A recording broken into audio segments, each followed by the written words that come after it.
Hello, welcome to Daytona in America, home of the Daytona International Speedway, where we are here at the road course, of course, for the inaugural SCC race. 2.4 hours here. It's quite a long race. It's probably one of the highlights of the season, and we are hopefully set for a very, very good race. For that done, let's get down to the grid. On pole position, we have Ratko Bettis, who will start on pole for the 2.4 hours of Daytona. And start along him is Pierre Montague, George Whittaker, Atto Lankatson, Andrew Mondragon, Eddie Redmayne, Yahya Tunde, Naza Asakid, Nego Dian, Kawatki Chinami, Isabel Harvey, Marcos Ofbau, Nigel van der Adel, Dale Weber, Amir Beasley, John Keith, Panos Glesos, Mute Sedlak, Thomas Nisbet, Nedo Johnson, Joseph Murray, Ali Sahin, James Faulkner, Tobias Crate, Alexi Marchetti, Liana Lonka, Jacob Schnellman, Nicholas Alexander, David Brooks, Louis Barnall, Henry J. Brown, Luan Loaza, Geoffrey Erkins, and Nicholas Wells rounds off with the grid. Right, here we go. Rolling start, of course, for the 2.4 hours of Daytona, as has been shown here. So, about to get going. Ratko Bettis will lead the field away. Green flag here at Daytona. Monahue's got a very good launch. Best is going to be able to defend it. He's coming through on the outside of the Silk Cup Jaguar. There's a lot of slipping going along. And Pierre Montague takes the lead. George Whittaker is hoping to battle with him as through turns 2 and 3. They're going to go down to the first hairpin. Pierre Montague has got a huge lead almost. And George Whittaker has overtaken his team for second. Yeah, Bettis he didn't really nail the restart. Monahu just came straight outside and his teammates got through as well. You see battle between Afbauer and Chinami. Look from the outside from Nando Adel. He hasn't made the move though, but he might be looking for it towards the next corner and in and out. Is he going to do it? He's not going to do it. He might be saving it for later. On the car on the map, I can see that it's dropped quite far back.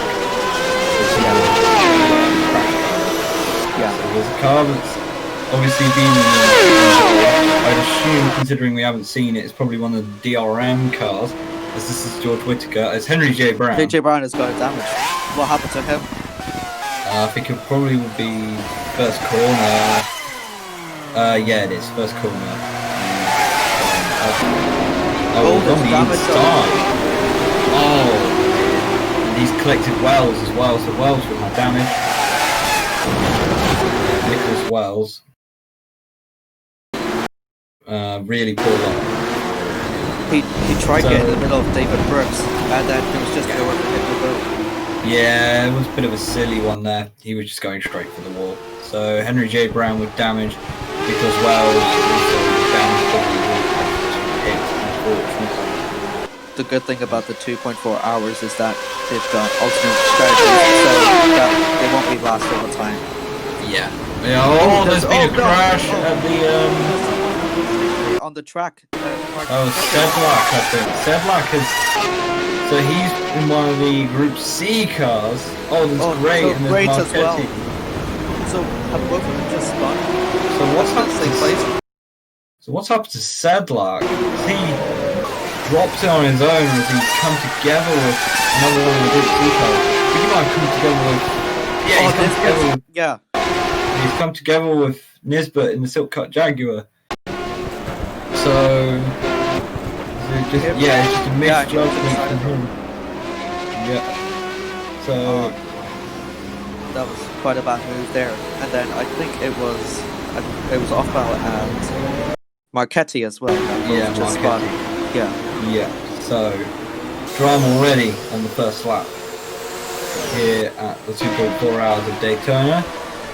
We've got the TJ Nisbet, Thomas Nisbet, sorry, coming around the outside. Bit of a slide there. He goes around the outside of John. What a great move. Very nice. He's going to do it. Thank you. No, he doesn't. He has good traction. I think Amir might beat him in the dogfight. Yeah. Yeah, he does. And now Thomas Thomas Nisbet.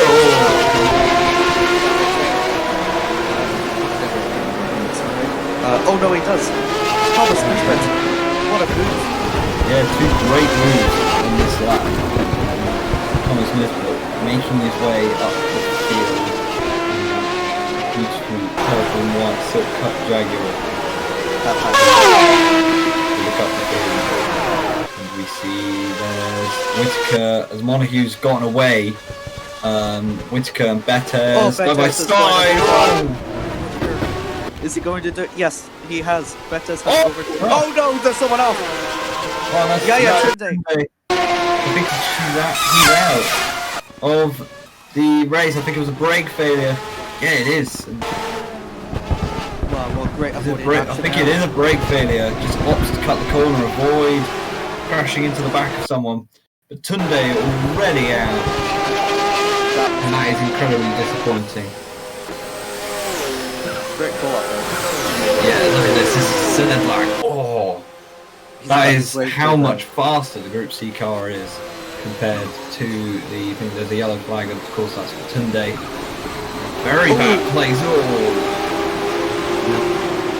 The DRM car is quite slippery through there.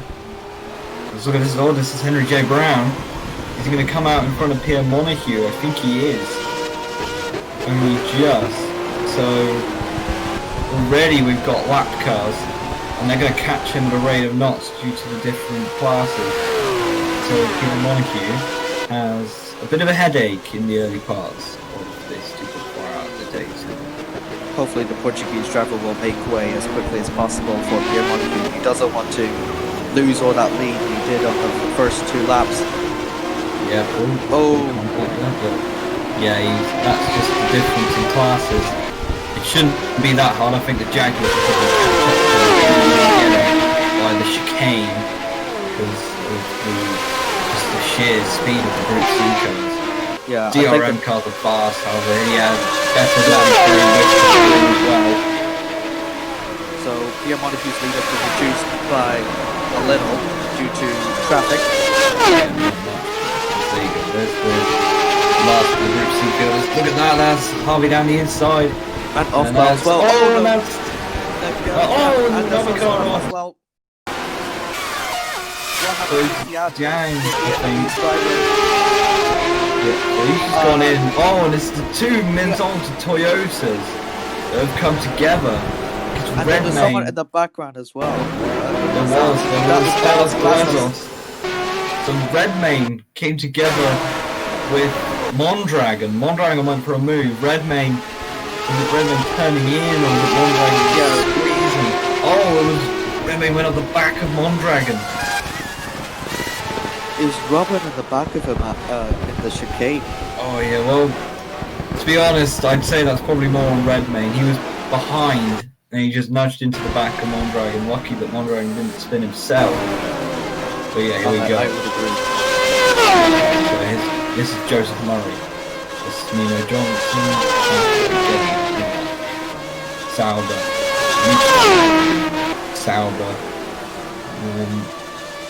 Group C car.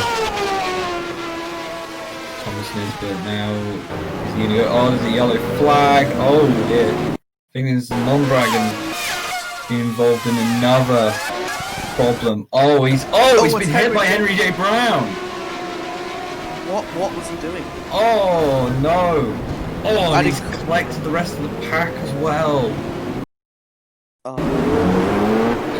Surely there'll be some sort of investigation into that one.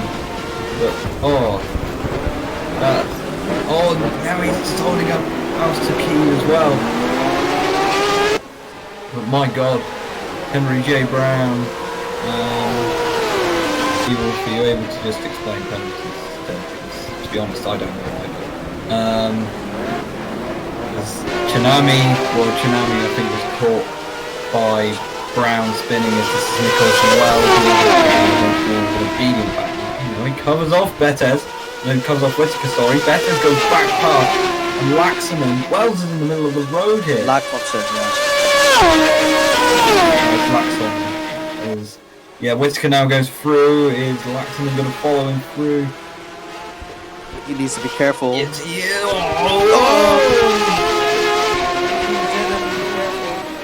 He definitely wasn't careful there. There was contact. Tsunami's coming in pit, I think. Yeah, Tsunami's coming in pit. That was due to the Henry J. Brown incident. 6 seconds split. Yeah. Bettas. The Frenchman is really leading the field. In comes Tsunami as Harvey gets caught up behind Wells. Afbal goes through. Car. Oh, and the lockout. Don't know who that was from, but Al-Sakid has caught up as they saw even more. Nicholas Alexander has just left the pits. He's going to cause some disruption to the Group C traffic as well. Yeah. Svander Adel overtakes Andrew Mondragon for E9, which is a good move. The Mondragon trying to fight through the field. So, and not having the cleanest of races so far. There, that's Al-Sakid going through it on Harvey. Harvey holding it around the outside. Got Nicholas Wells still in front. Oh, Harvey. Very loose.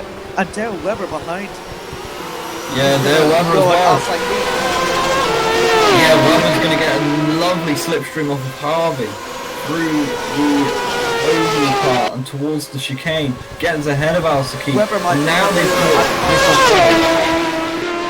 I think Weber's going to make a move on the bus stop. Yeah, he is. I think he is. Yeah, he's going to go down the here he goes. Oh, and that's over. That's Harvey. Then a massive accident into the wall. That is not what we want to see at all. A flip. I think it was contact with Dale Weber. And I can hear you crying in your voice. Shut up. Not that biased. But, oh dear. That looks like a racing incident, to be honest. I'd say it's probably a racing incident. Yeah. Because we're going to watch it again. Weber comes Isabel Harvey becomes... Yeah. Yeah, Weber comes up the inside. Oh, and he's broken a lot later. He was going for the apex. They were both going for the apex. I don't think Harvey saw it coming really. Wow, no damage. Double hit as well.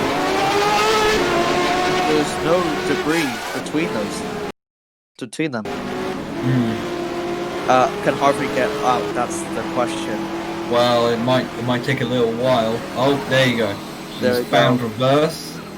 She's still going to get out in front of the DRM field because there comes Halil Sahim.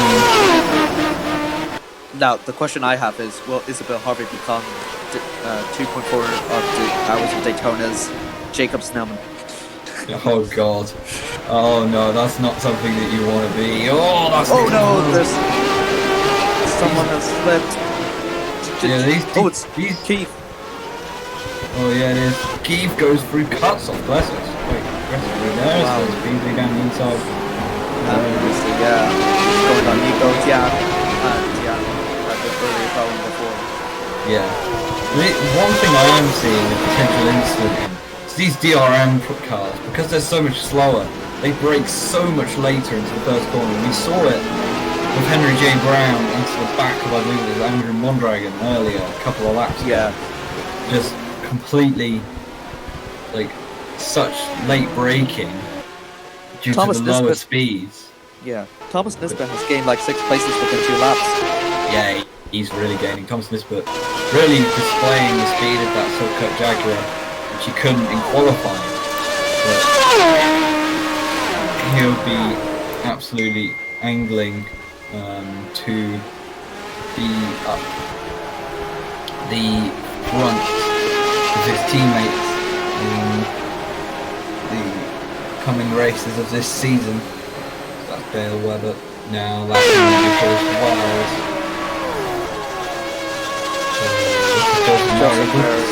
Eddie Redmayne. Yeah, there's a slipstream for Joseph Murray. And he's going to make a move on the first turn, I think. Yeah, he already pulled out, but Redmayne cuts him off. Here we go. Kasimov still. Oh, a bit of a nudge. Nudge there. Nudges Redmayne out of the way. Is Redmayne going to be able to hold it? Redmayne does hold it, but Murray side by side into the international horseshoe they go. Eddie Redmayne, he holds it against Joseph Murray. Oh, Amir Beasley is also behind. Yeah, Beasley catching up quite quickly to that battle. As we Down see the it's long Joseph leg, Murray. they're going to go for the second horseshoe now. Not much of a move there for Joseph Murray, but I think he might be looking for the next corner. I think he's too far away now. He might be looking for the chicane. But, yeah, with slipstream as well. Yeah, I think that might. But he needs to be careful. He needs to really take that. Oh, and that's Beasley. Beasley with a problem. He's stuck in first gear, and that's going to be horrible. Here comes Seb Black. Seb Black's going to go through. Oh, that's a really horrible gear to be stuck in. Especially on this part of the track. So he's going to bring it home and he's going to box that car. But is he going to provide a hazard? Potentially even DRM cars. Yeah, so. I think he might retire. Yeah, he's pitting to retire. Here comes Harvey, who has stayed out, and I don't know the extent of the damage to her car, as there's Harvey going through and Nicholas Alexander as well. I don't think there was any damage between Isabel Harvey and that crash. Yeah, don't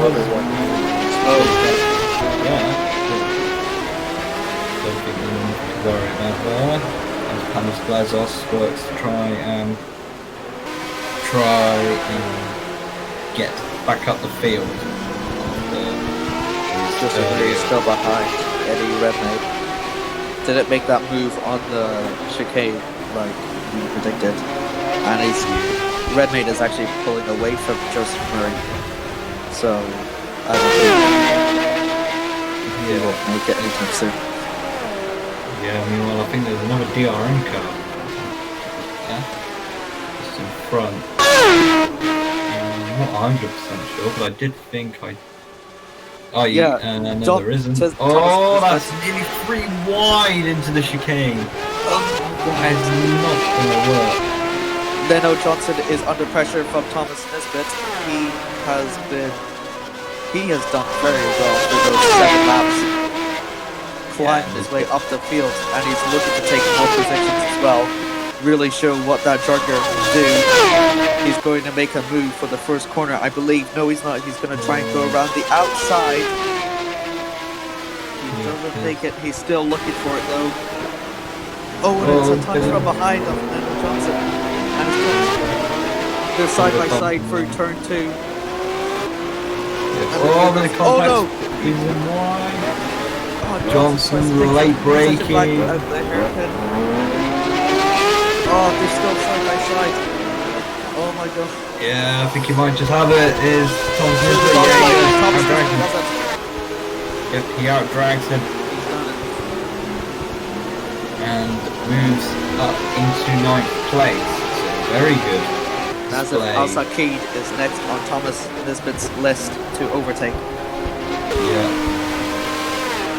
So, Andrew Mondragon making a recovery after being hit up the back by Henry J. Brown. Place. He must be very annoyed from that. Yeah, as there's Erkins, they're going past. Van der Ald. One of them is. Van der Ald. Yeah. Try to take the DRM of Erkins. So. Yeah, Erkins, and then here comes Al-Sakid. Actually much by that. Around the outside. As Afbar now on Marchetti. Oh, Marchetti's a DRM car. Yeah. Oh, that's at the back of him as well. And Marchetti just managed to get it slowed down before there was a major problem. They are catching the main field of DRM cars. Look at this. Blackson and Whittaker all caught up in it. Is that Brooks now being lapped by Whittaker? Pierre Montague has increased his lead, I think, by 1 second. Yeah, Montague is absolutely romping away with this race as Bettes and Whittaker get held up in traffic. Whittaker really desperate to get through on Bertman and does go through Bettes and goes to the inside, but he doesn't go fast and he can push on the high side. Bettes took too long on the lap car to overtake. He's now going to get Faulkner before the chicane. He gets Faulkner, but now the lead for Pierre Montague is 11 seconds. He is absolutely streaking away with Pierre Montague. He's looking untouchable. Yellow flag. Oh, there's someone. Oh, no, there's someone on the track. There's someone on the track. Yes, there he is. Oh yeah, there's Schnellman. Did he flip? I don't think he flipped. No, he just spun. Just dropped it on his own. Pushed a bit too hard and kept it out of the wall quite nicely. Very slow reach. Ooh, that was very nearly an accident. He just managed to avoid. Edge. That was on the edge. Yeah, he just managed to avoid the Minolta Toyota there, as there's Andrew Mondragon going through on the outside of quite a few of the DRM cars, as Van Den Adel is still quite behind him. He's going on Luaza. Yeah, he's going for a move and they're all holding each other up. Oh, and that's getting very messy. There's Tom. I think he's just overtaken Al Saeed. Yeah, he's going side by side with him, certainly. Yeah, these DRM cars really wreaking havoc here. Van Den Adel needs to really clear them quite quickly, otherwise he'll find himself under pressure from Thomas Nisbet. And through he goes now on Loza. So, it's very sideways. But Al Saeed, Thomas Nisbet now seizes his opportunity, goes down the inside, cuts in front, is going to gain that position. Thomas Nisbet is now in 8th. Yes, up into 8th now. Van der Waal still having trouble with lap traffic, so he's not quite overtaking us. Yeah. Oh no, Al Saeed is going to come through. So too is Nino Johnson. And Nino Johnson, as he ran out of slipstream, but... Okay. Right, so there's Thomas Nisbet now, just going through. We're going to watch the chicane. This could be interesting. They're side by side there. Lola and Zhang. And Nino Johnson now laps Marchetti. Thomas Nisbet going to lap Marchetti as well. And so too is Eddie Redmayne. So far, only 3 retirements. Yeah, only 3 retirements so far. Still got a long way to go. Just 1 hour 26. Still to go now. As we watch Al Saeed come around the outside. Causing a lot of traffic. Yeah. To try and overtake them. Yeah, and that's David Brooks. David Brooks is going for a move on the Group C car there. That's quite cheeky. He's allowed to, I'd say he's probably allowed to do it because Birdman is just holding him up too much. Like, only if he's fast enough, so... Yeah, as long as he's fast enough. Nisbet hits the front. Runs around Birdman. Nisbet hits the front. Burn on. Yeah, they were getting set up with Birdman there, and Nisbet just...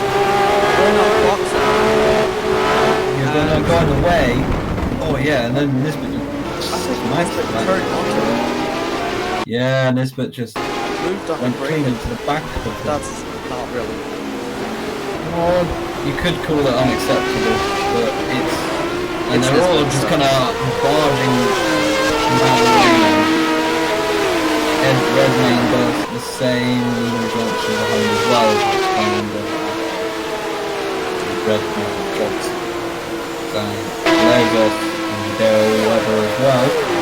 Goes with Murray, I will say, has dropped quite far back.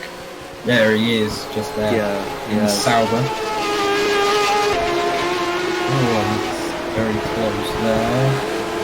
No yellow flags, no. Hopefully, this time around. Catching to Van Aldo. Yeah. Mondragon is 6th. Aufbau 5th. Bettis is Bettis 3rd. been overtaken by Laxman, who's just trying to lap Ariel Sahini. Whittaker 2nd. And Pierre Montague, he has extended his lead by 3 seconds. Absolutely romping away with this Daytona lead. And provided that the Toyota holds up, it's looking pretty likely for it to be a victory. However, there are so many factors in this. Laxman on the Sahini. Yeah. Watch how fast the Group C cars are to the DRM. Look Yeah, and look at that as well. Through now.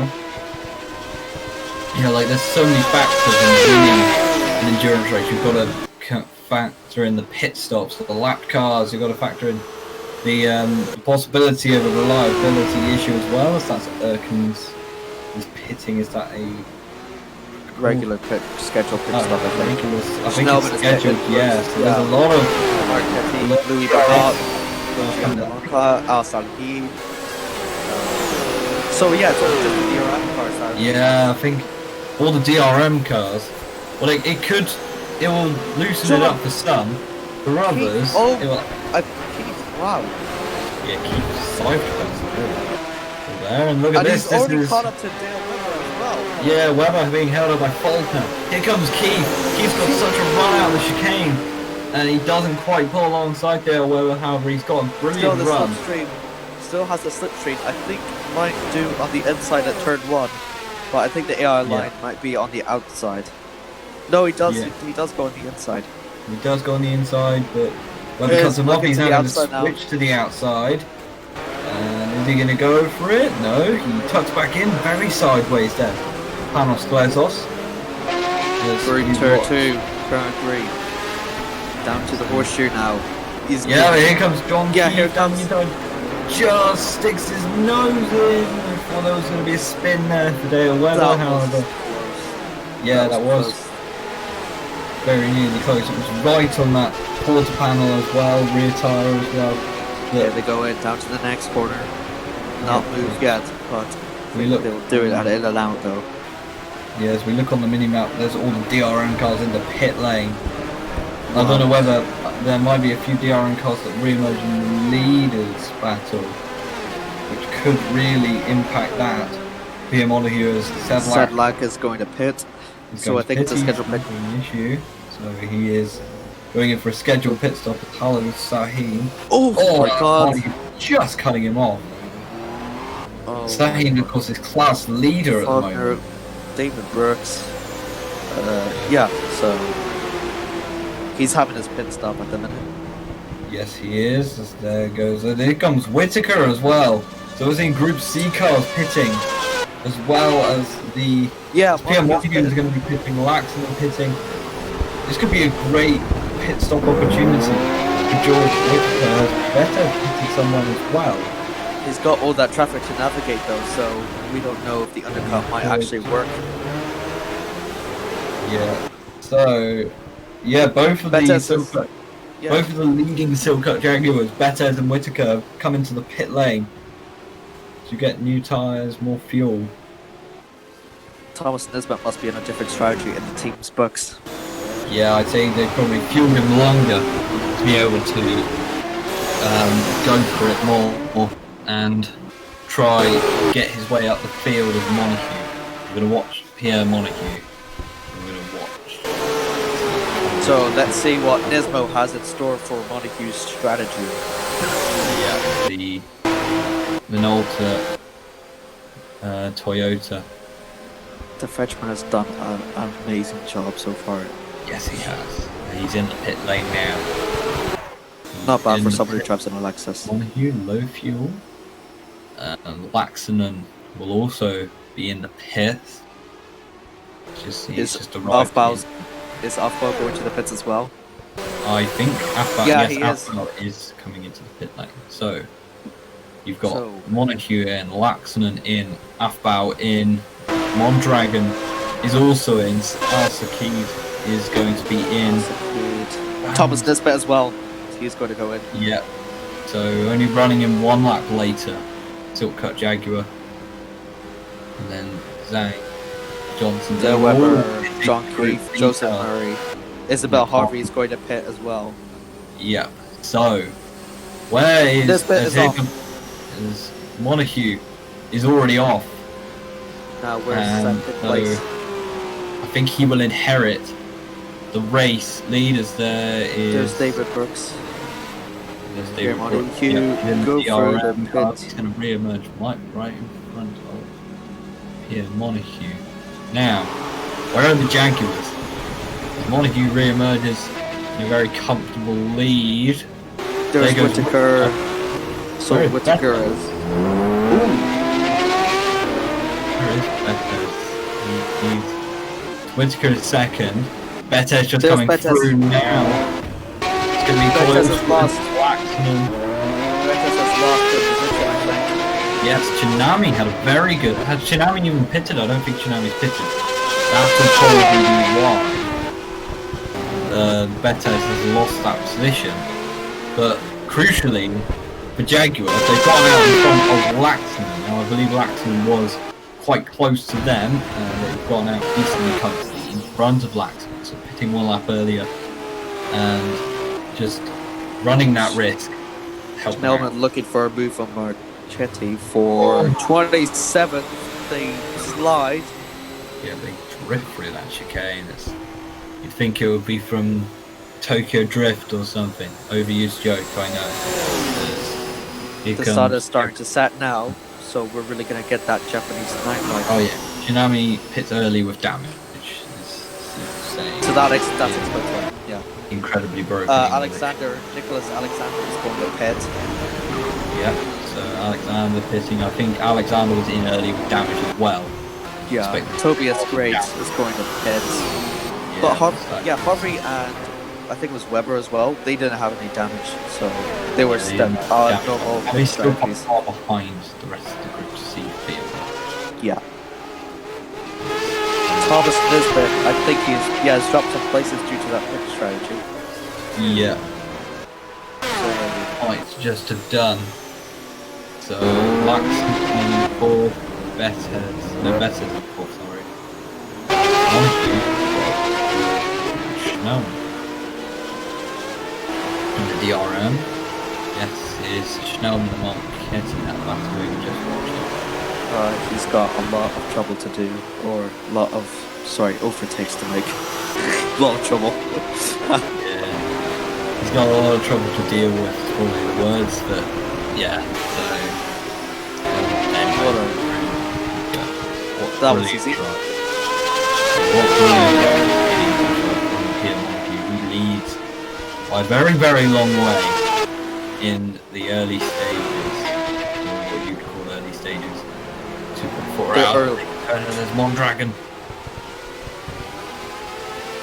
We've got less than 2 hours to go in the 2.4 hours of Daytona. Yeah. I think that's 115 minutes. That is minutes. So 115 minutes to go. That's just under 2 hours. Yeah. So, That's 1 hour and 55 minutes. So there's a piece of debris there. Chicane, I think.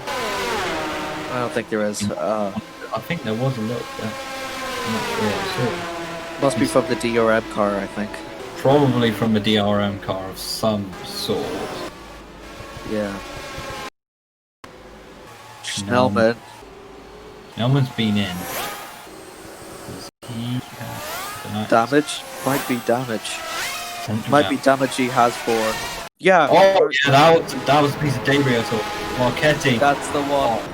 Was that a tire? No, it was a bumper. I think it was a piece of bumpy, yeah. Yeah. And yeah, Marchetti very wide and out of control into Schnellman. Oh, Kudos no. to Schnellman. Schnellman actually controlled his car for once. Yeah, he did manage to control that. Oh, I think Marchetti lost his rear wing as well. He might have, from the back wall. Yeah. Oh, no he didn't. he still has them. Yeah, I think Marquetti might just get away with it. Oh, he's damaged. Might be. He might have to retire. Oh, that's Tsunami! dropping it! Even more damage! Oh no, the Canadian. Yeah, so is it David Brooke? David Brooks on that car of David Brooks. What happened? David Brooks. Oh, David Brooks. Oh, that's control. That's so Tsunami tried. Tsunami. Oh no. And David Brooks just accelerates into the Tsunami. Yeah, Laxon, very good. I don't think Tsunami has any damage though. He's Tsunami very nearly doesn't have any damage. Wow.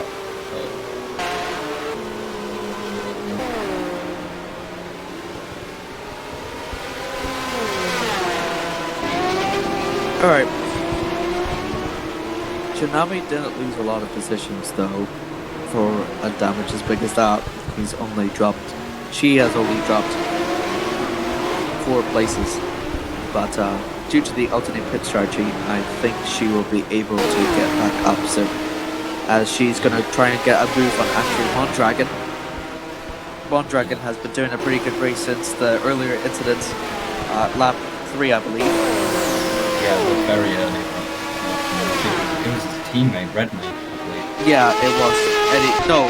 Actually, no, that was a collision with Henry J. Brown. Actually, no, they're not teammates. They're both in Minolta. They're both in the Toyota team. Yeah, Eddie is in the Toyota team Densto. Andrew's in the Toyota team Minolta. Well, they're in the same car. So. Same car. Yeah, sure. Yeah, we can say that. But anyway, Thomas Nisbet on the track from Eddie Redmayne. Speaking of, it's the other way around this time. I think Thomas Nisbet is doing the conservative method rather than being all aggressive. Yeah, well, Jags just want to probably just hold out because if PM, of course, with the Whitaker, oh, that's Redmayne versus Nisbet, just sticks the front bumper in. But with Bethes and Whitaker out up the top, yeah, they're up at the front pretty much. You've got Tsunami will be pitting this lap due to that damage. But, I didn't think she get any damage though. I think the only damage that happened was from the BMW, the DRM. It might have been the DRM only, yeah. Tsunami pitting regardless. And but yeah, as I was saying, better than Whitaker near the front. They might want to be more conservative, because then they can keep the car in the race with one of you runs the Asakid and Van der Adel are fighting for positions, but Erkins is going to block them. This bit as well. Here he comes. Yeah, Redmayne and Niz were both very fast, catching up to those cars. Nisbet's got the slipstream, and so does Eddie as well. Eddie is going to overtake Nisbet. Got the slipstream from... Oh no, he doesn't. Nisbet has blocked Eddie off. Yeah, so Redmayne stays behind for now as they're going to come flying around the outside. Oh, Marchetti blocks Eddie. Yeah, so Redmayne blocked by Marchetti, and so that will not go down well at all with Eddie Redmayne. He goes down inside there, almost flips the DRM. Nice to see that Marchetti car as well. Okay, it's stuck up for gear. Schnellman-esque attack, so that's all good. Godian started from 9th, has dropped back to 11th, so I think he's able to make some positions here now. Yeah, he wants to stop it. Struggling to get past Marchetti as it comes. Nano Johnson, wow. From 20th to 11th, that's really impressive. Nano. Yeah, Nano Johnson. second best recovery drive except for TJ Thomas Nisbet. Confused. T Nisbet and T Nisbet. Like, you couldn't make it any more confusing if you tried. To put it simply, Thomas Nisbet is the better of the Nisbet drivers, just like Stefan Young is the better of the De Jong brothers. Yeah. So, Van der Adel versus Nando Johnson. Johnson catching very quickly as we descend into the night here at Daytona. The lights are soon coming on for them. Yeah. 1 hour 50. Not going to make a move on it yet. There's a lot of smoke from the people ahead of them. Nando Johnson is still behind Van der Adel. They might make a move on the International Horseshoe. I don't know what the coordinates. Thomas Nisbet, I think, lost the position to Eddie. Yeah, he lost the position to Redmayne now on the inside. Whoa, what a move by Thomas Nisbet. That was brilliant, and we're going to see a replay of it now. Alex got a little bit loose on the horseshoe. But before that, there was a little nudge, and wow, he just launched himself forward. Yeah, that was great move. Absolute fantastic move there from Thomas Nisbet. Yeah, he is absolutely a man on a mission. And if you didn't think he was doing well before, he is definitely doing well now. He's got on to 8th place now. We're seeing some amazing driving here. So. All the drivers doing pretty well, except for, unfortunately, the cars that are out in the race. We've got Yaya Tunde, of course, with that problem quite early. We don't know what. Thomas Nisbet goes on now. Asakid, another great move from Thomas. Yeah, Nisbet look easy into the chicane.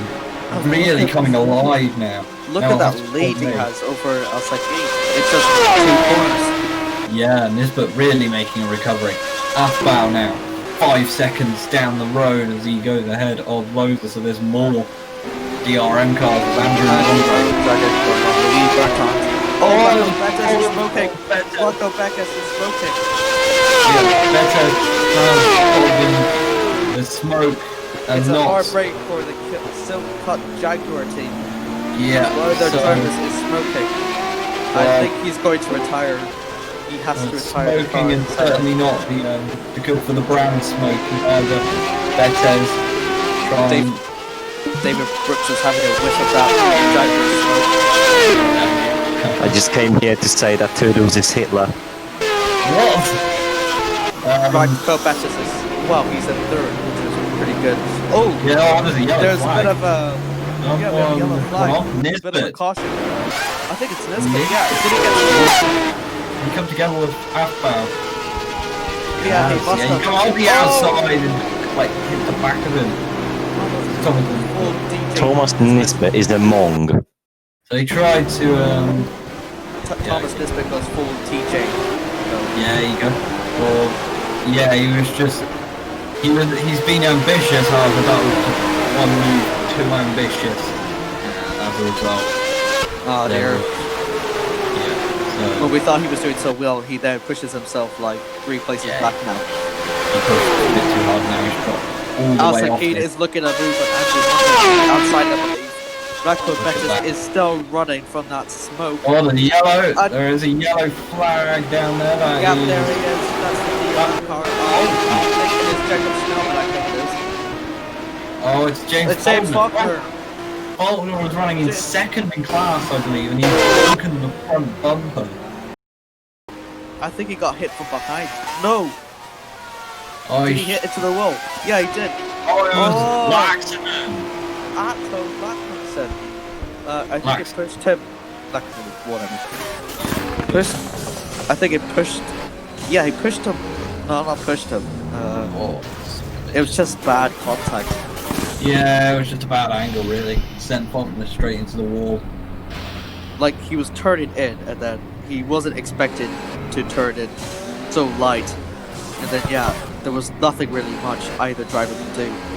Like, as soon as he knew what was going to happen, it was, like, too late. So, that's going to be quite a shame for him. He's going to have to repair for damage and drop back places. As we have another caution It's that's Rocco better. Pettis. Yep. Yeah, there we go. Big engine Jaguar blowout. finally gives air. He dropped. Yeah, it's just gone. Process. The Yeah, Serbian so will be very angry about that. Yeah, Betes. Well, this time wasn't his fault. Getting very dark. Here, Monica's got 4 seconds faster now. Yeah, he's gotten 4 seconds away from George Whitaker. Gap is building still between the Minolta Toyota and the Silk Cut Jaguar. It's not looking like it's coming down anytime Now, who's the soon. fastest lap? That's quite an interesting question. It is Pierre Montague. Montague. Oh, he is And dominating. the lights are coming on Light. now. The lights flicker on now. And No headlights. need for headlights for these cars because the track is lit. Yeah, they might put headlights on anyway. I think they do. It's a Cars reference, Thomas. Clearly would understand. Yeah, that's a NASCAR film. It is. It's a NASCAR film.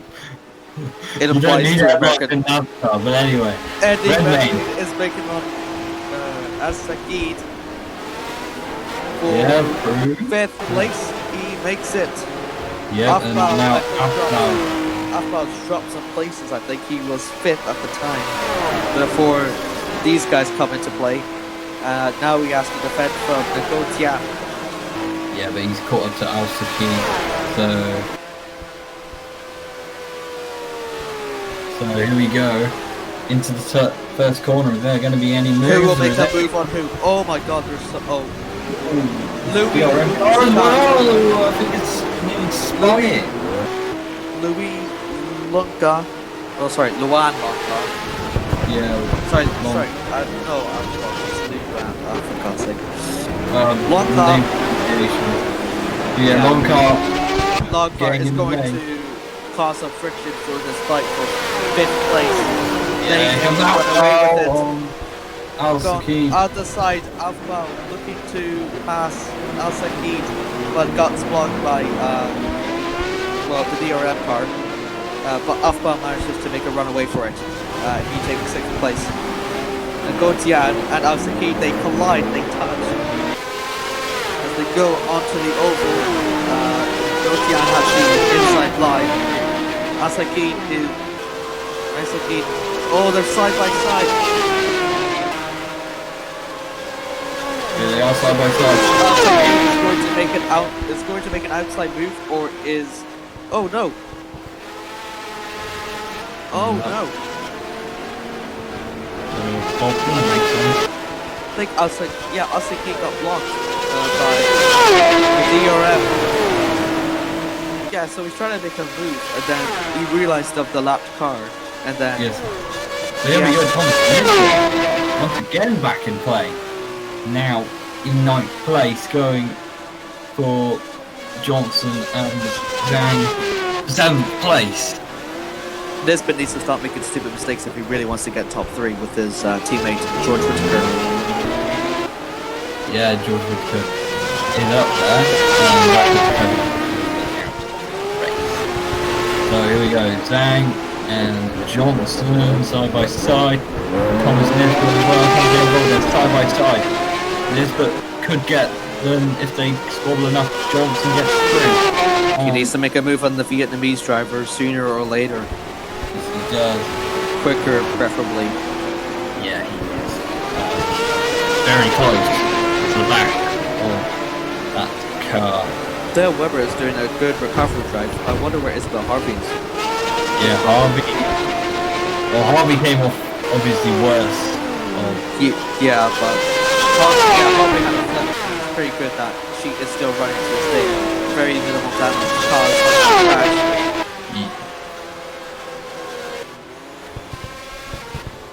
So, Eddie Redmayne is 7 seconds difference between both.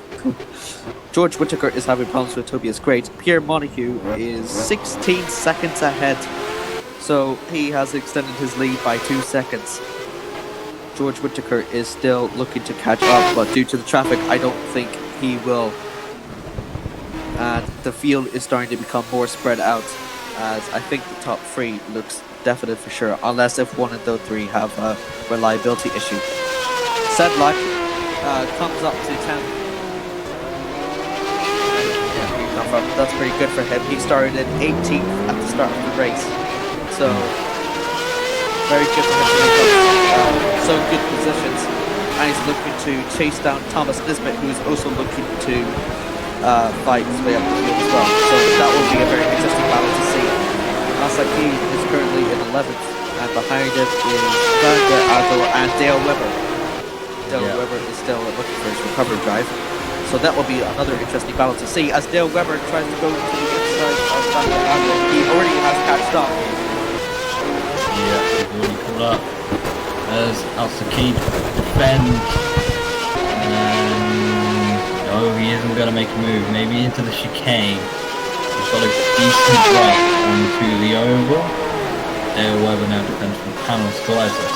Not really going in any place. He's made a slow but quite quiet recovery. Joseph Murray's been quite quiet as well, shall we say, as well. Yeah, Murray's been quite quiet. Here comes Vanda now to the inside. Oh, they touched! They touched! Oh, he's over!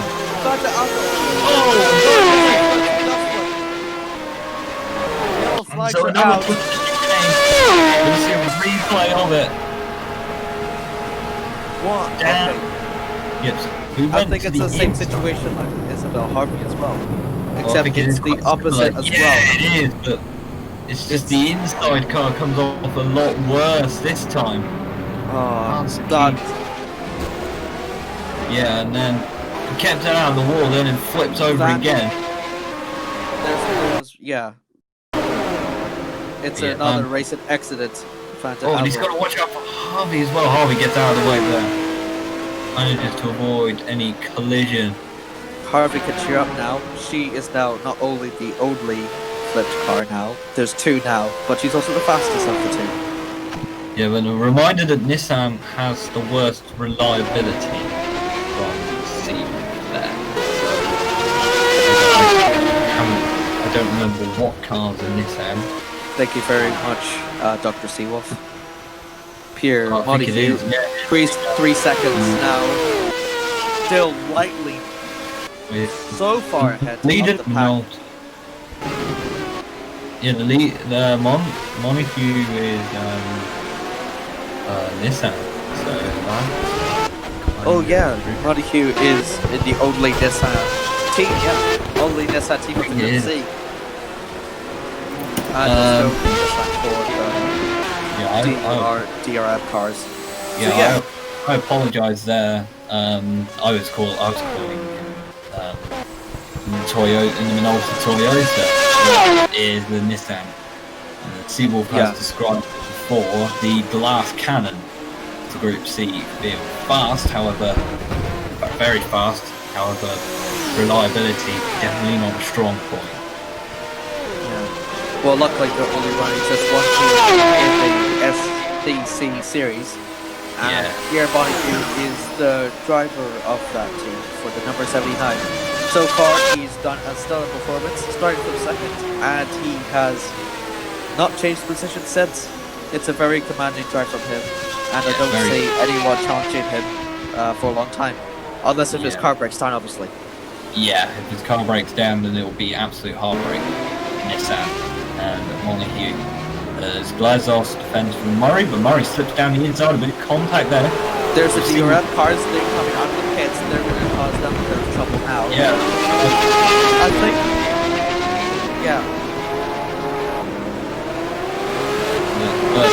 Loa Norsa is now ahead of those people. They're going to cause some trouble.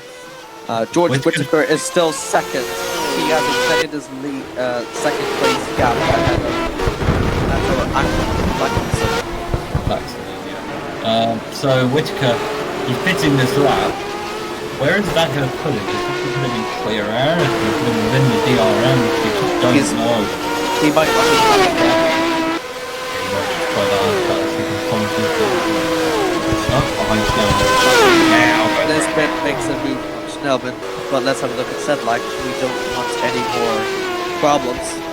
Yeah, so you've got Sedlak. still flips now. Good boy. Right. Yeah, he's keeping out of trouble for the moments of peace. His mistakes. Yep, he has. As in Mondragon is now 4th. Whitaker. Mondragon is 4th now. He's now 3rd. So Yeah, he's really good drive for him. Yeah, Mondragon's doing brilliantly throughout this race. Of Absolutely. course, we've had damage early. Yeah. Oh, Whoops. alright. Isabel Harvey. There. Just in front of this battle. Was not for position, probably. Between Louis Bertnat and Luan Loza, the two French men, one Frenchman and one French woman in the DRM cars, they're battling for 24th. Yes, they are. And that is quite a close battle in the DRM fields. Of course, interesting thing to see with another interesting thing to see. A quarter of the DRM field are French, which is very interesting. Expect a French revolution in the DRM car the field soon. And expect MMS Formula 1 to be French by Euro 6. Formula French. Formula France. It's like A1GP. Monahue's pitting this lap. Laxonen hasn't even got to the line yet, so we can't see quite yet. But Monahue is definitely pitting this lap. Start looking down the order. More cars pitting. Is that Webber, Nicholas Alexander, the guy with 2 first mates, is hoping to keep them company and protect them from Joseph Murray as well. Monahue is now going to come into the pits. Yes, he is. How long do you reckon that it's going to be before Monahue starts lapping like main pack Group C cars? I don't think we're going to see that very much. Maybe like at lap 32, I suppose. It could be. But we will find out. I think Whitaker now sailing through. That just goes to show once again. Then again, we need to say that reliability is an issue for the Nissan, and it's only there's only 95 minutes left to go. So was he trying to overtake Jacob Schnellman? I think he was trying to overtake Schnellman, or maybe he was. Schnellman was slow. Schnellman, I think, is the problem. I think it's Schnellman's gearbox giving up. No, but I think it was just a power cut. I don't think it is. I think it might be an issue for Jakob Schnellman. Yeah, it is. I think the gearbox is stuck in the seat. Oh my god, over the road. James Faulkner is on the grass. They're all on the grass trying to get through. Oh no. The Schnellman's just following the race lines, trying to bring it home, just bring it back to the pit lane. Schnellman will not flip. This is going to be a big problem for all the other cars because they're not really on the racing line. It's just asking for trouble, you know. Here we go. Kawati, doing 100 kilometers an hour on the banking. I think Tsunami got blocked. Yeah, Tsunami did get blocked. Yeah, below the yellow line they go. I think the yellow line will be. You need to be careful that nobody gets hit. That's the most important thing. Andrew Mondragon crossing for the double lines. Oh dear! And Erkins hits. This is a very interesting. I guess out of AI line. I think it's out of. Who's behind Jacob Schnellman? Henry J. Brown. So, Henry J. Brown had like a very bad first lap. This is a bad place to catch. This is Monahue and Whitaker, and they're all in the pits now. The Group C cars. Thomas Nisbet. There's Sedlak. Is he going to make short out of Johnson? Johnson jumps Gian. Tobias Great does none of that. Mondragon is the 6th. Mondragon has jumped them, so so he's up into 6th. And he slides too. He might. Here we go. This is going to be close. Redmayne going to get out of the pits. No, yes, he does. Andrew Mondragon is now ahead of his, not his teammate, but his engineer, I suppose. Yeah. Well, I think Montague's. Top 3 remains unchanged so far. I think Stelman is pitted now. Has he pitted? I think he has. We can check. Tired.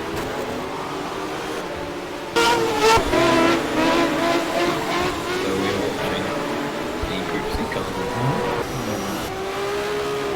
Well, there's Nicholas Wells, the RM car in the mark.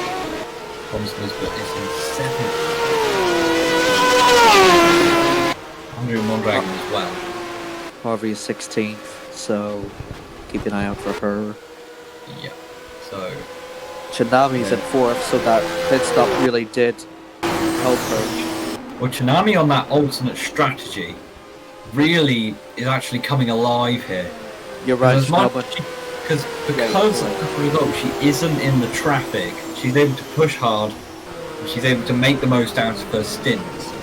Yeah. And that's really gaining her position. She can stay out of trouble for a little while in those stints, and maybe she'll be higher up the order as Pierre Montague in the Nissan. Yeah. You're right, by the way. Jacob Schnellman has retired. As we look at Thomas Nisbet defending Valentino Johnson. Holding on to that 6th place. I think that might be moving ahead, position. I think. I was moving ahead of. They've moved ahead of someone. Someone had a problem somewhere. The goods, yeah, going on Neno Johnson. He tries to make a move. Johnson is not giving up. Yep, Johnson is taking it. Glezos and Al Sakid, they are going to be the next people to battle, next drivers to battle. I think they will make a move in the chicane bus stop.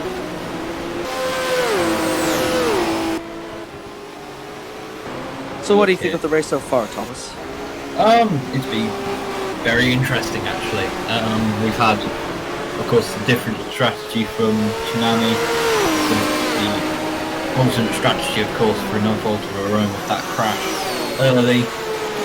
We've had great recovery, such as Thomas Nisbet. We've also had Andrew Mondragon as well. Harvey is doing quite a recovery at the moment, as we see just behind Afbao. But yeah, it's been a race of action. There's been crashes, there's been plenty of lap cars, and you just don't know. All this Group C and DRM positions, it's all to play for, and it could all be to play for the win if there's a potential issue for the Nissan out front. Del Weber. If Del Weber goes through, Harvey blocks traffic as Erkins now comes into the pit lane. DRM car.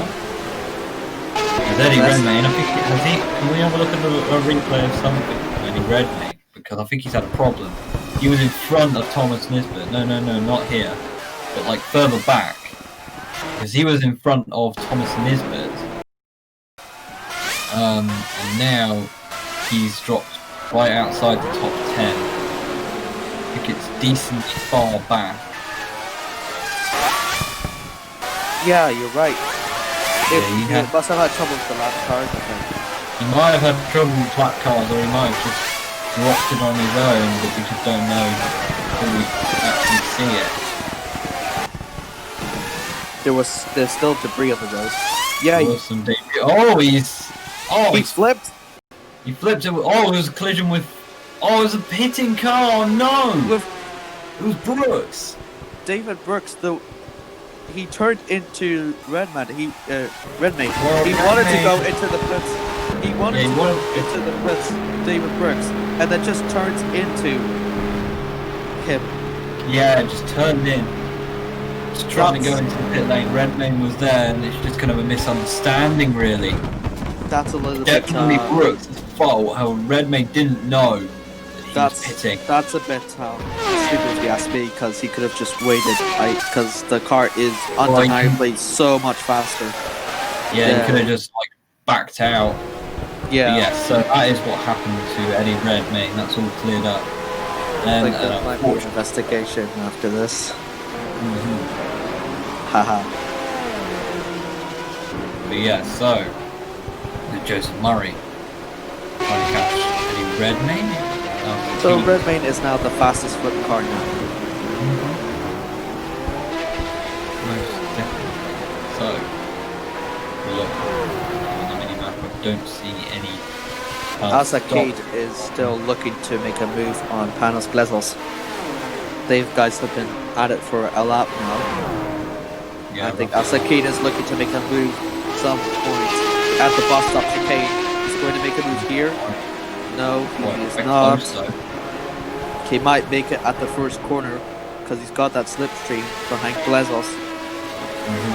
The problem with the AI cars is I don't think that they use that slipstream enough for the first corner. They don't use that slipstream very efficiently because they start lifting off when they get to the 10. Yeah, but like before the start finish straight, they usually like break it for some reason. Yeah. In But this here we case, go. In this case, it's not. And they touch. Al-Sakid makes a move. And Panos Glezos fighting it. On their fucking inside line. Al-Sakid breaks it. And Al-Sakid takes it. Great move there from Al-Sakid and good defending from Glezos. Yeah, good defending from Glezos there. Unfortunately, it was in danger. Johnson trying to take advantage of Johnson's traffic. Yeah, the traffic. There's also Marchetti. Yeah. So it's Sedlak now making another car making a recovery. The Goldzian is following behind Neno. He needs to if he wants to get that 7th position. I think he really definitely does need it. He could use that to his advantage. Is he going for it? Is he going to be close enough? Here he goes. Oh, they're all so close. They're all bunching up into here. This is where we've seen accidents before. Takes 10th place from Al-Sakid, I think. Al-Sakid is going to... And here comes Redmayne as well. And they're just running out of the slipstream. I think Redmayne's shadow's broken, I think. Yeah, it might be. Yeah. Not sure, oh, I think Al-Sakid got a bit loose. He wobbled a bit. Yeah, he did. Probably get past the DRM car. But... No, but he was leading in front of Redmayne. I think Redmayne just touched him a little bit. And yeah, it might have been. They're all so close to one another, so hard to tell. This is John Keith. John Keith. One Coca-Cola car to another Coca-Cola car. Yeah. He's quite quiet. He's quite quiet in the double Coke. Yes. But they're feeding their drivers Coke, and we'll have to have a word with the governing body again. Joseph Murray. Kicked out pretty quickly. Joseph Murray. He has improved to 12. Joseph Murray's improved to 12. I think back then, last time I saw him, he was like 16. And didn't much happen with him. So he's starting to make some moves now. Andrew Montracken is 4th, which is good news for him. For that recovery drive, as we mentioned before. George Whittaker is still 2nd, and Pierre Montague has extended his lead. 33 seconds now, split between him and George Whittaker. And 6 seconds. Still... Actually, Atto, I think, is close up to George. Previously it was 7 seconds, now it's 5. Yes, Laxton catching up. Slide a bit. Thomas Nisbet is 5th now. I think that's his highest position so far. Yeah, he is his highest position.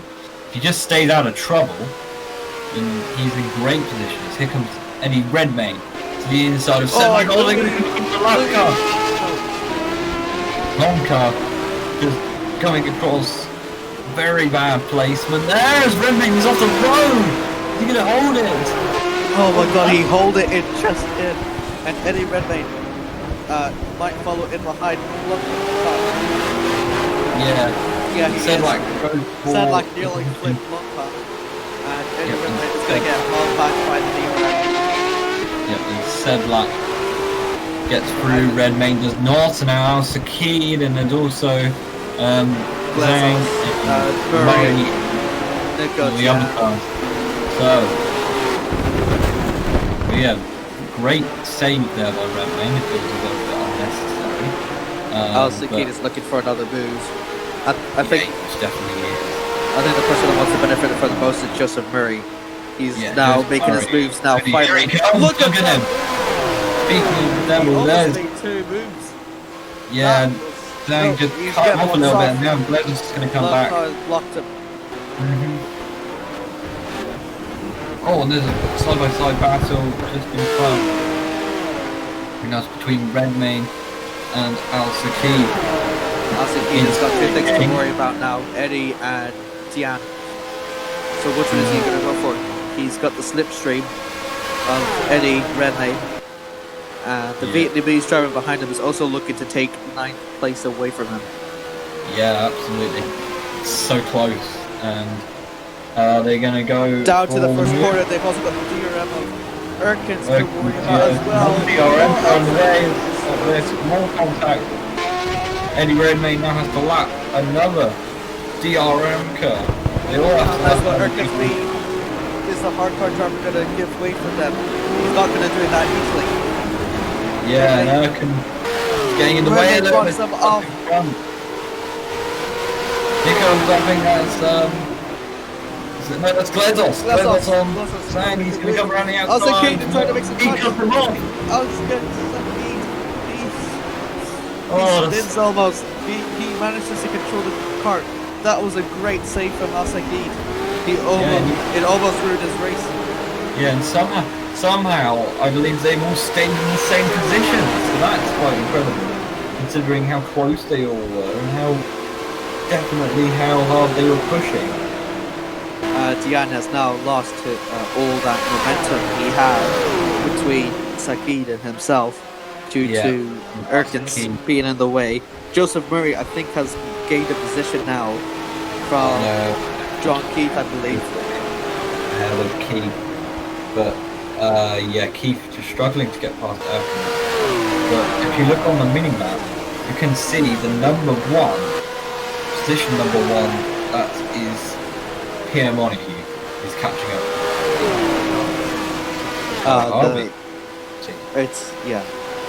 After the other half of the Mercedes-Benz is Team Sauber car. So there's Montague going. Montague laps up, so lap 36, so I was 4 laps off my prediction. Not bad. Yeah, that was Montague. Isabel Harvey. Oh, look at them all. Go around the outside on long car. Harvey makes it work. Harvey's up to 14th. Great drive from her. I think she might get into the top 10 if she keeps on driving like this. Yeah, so as we come back. Diana's now finally catched up to Al-Sakid, which is good news for him, bad news for Sakid. Yeah, and Redmayne has started to get away as well, so double disaster. Murray is not catching up to the pack for some reason. Well, I think they might. They've not got many DRM cars actually. Either that or it's close to DRM hitting season. Hopefully he'll take advantage of the slipstream of Glezos. Yeah. So 1 hour 20 to go. He has to defend. He's got 2 cars behind him, Tian and Glezos, to defend. Yeah. He has to defend them up into the first corner. The question is, who's going to make the move first? Glezos can probably make a move on Tian, and that might relieve Al-Sakid's defense. Well, might relieve him a little bit. Actually, no, Tian is going to go on the outside. Glezos tries to make a move on the inside. Glezos blocks him. Glezos could get 2 cars. He's going to get it. He's hold in. No, he doesn't. isn't. Al-Sakid holds on. Great move there by Glezos. Great defending by Al-Sakid. They go through the horseshoe now. They're going to approach the dogleg. I don't think Glazos is going to make a move on Sagid yet, but at the next hairpin, I think he will. Yeah, so Here he comes. oh, He's no move there just yet. So I think they're going to save it for the bus stop. they're all so close together. This is allowing Joseph Murray to catch up. There's still the DRM. Actually, there is a DRM car in sight now, but I don't think it will affect them that much. No, it's not a DRM car. No, Just red name. Of that. Nisbet isn't that far behind Mondragon. Mondragon gets a bit more held up, and you could see Nisbet moving ahead. And that'll be up. Del Weber makes a move.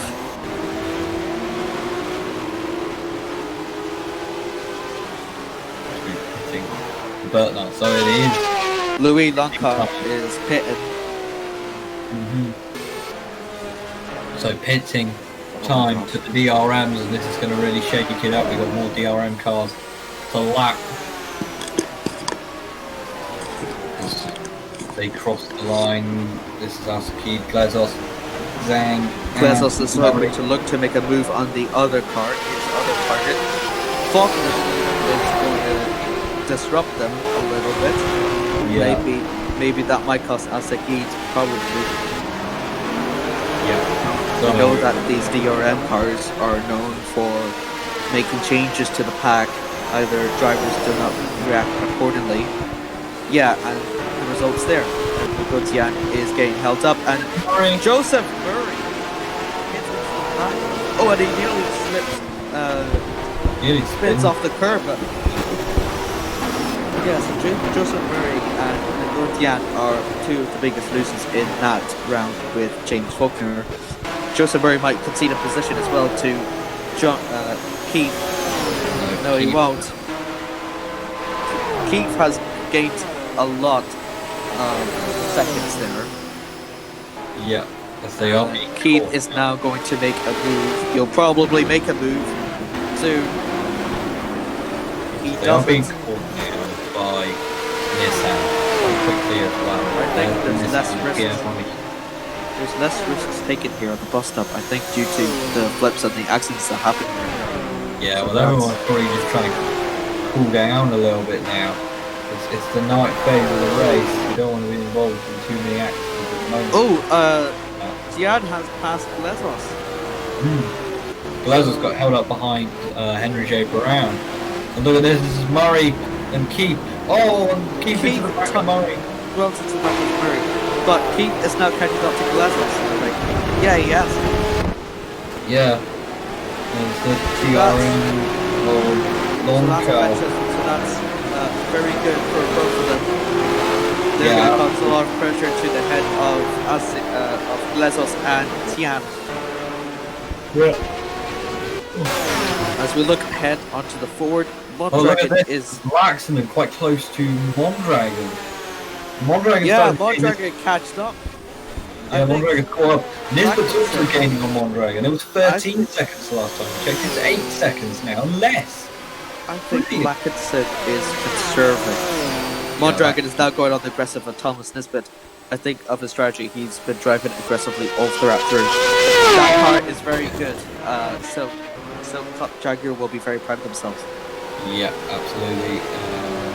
Tian is having a problem with Nicholas Alexander. Oh, this could be very nasty. Alexander is making things difficult for Joseph Murray, but he makes things even more difficult for John Keith. Yeah, Isabel Harvey is 14th.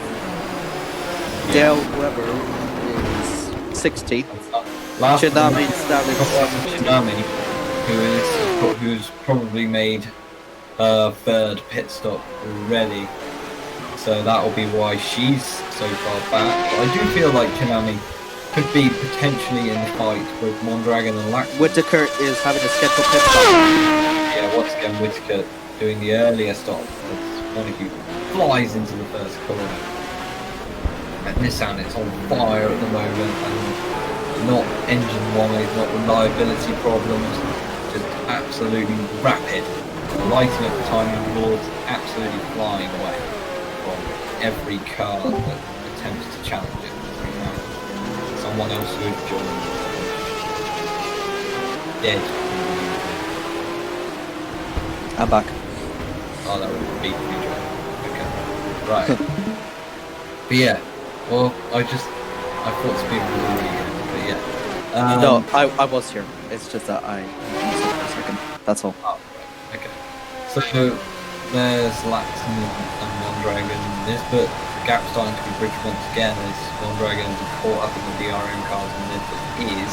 I think Mondragon was like third. He actually did overtake Lankinson and then got trouble with the lapped cars. Yeah. And Mondragon is pitting this lap. So Mondragon will Atto is pitting as well. Yeah. So Thomas Nisbet will be in the pits. No, he's not actually. Mondragon will not be pitting. Thomas Nisbet is going to be pitting, which will be very a good advantage to him. Hopefully Whittaker does not lose his second place due to this early strategy. Well, so he far leaves out. It's been working particularly well, especially compared to He's held his second place though. That's really the only thing he can achieve at the minute. Because Pierre Montague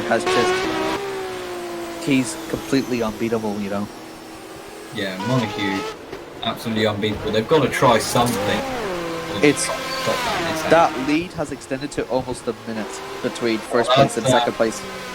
Well, that's Laxton and to Montague. Of course, we've got to remember that Whittaker's already been in the pit lane. That would be a bit smaller. Not on much.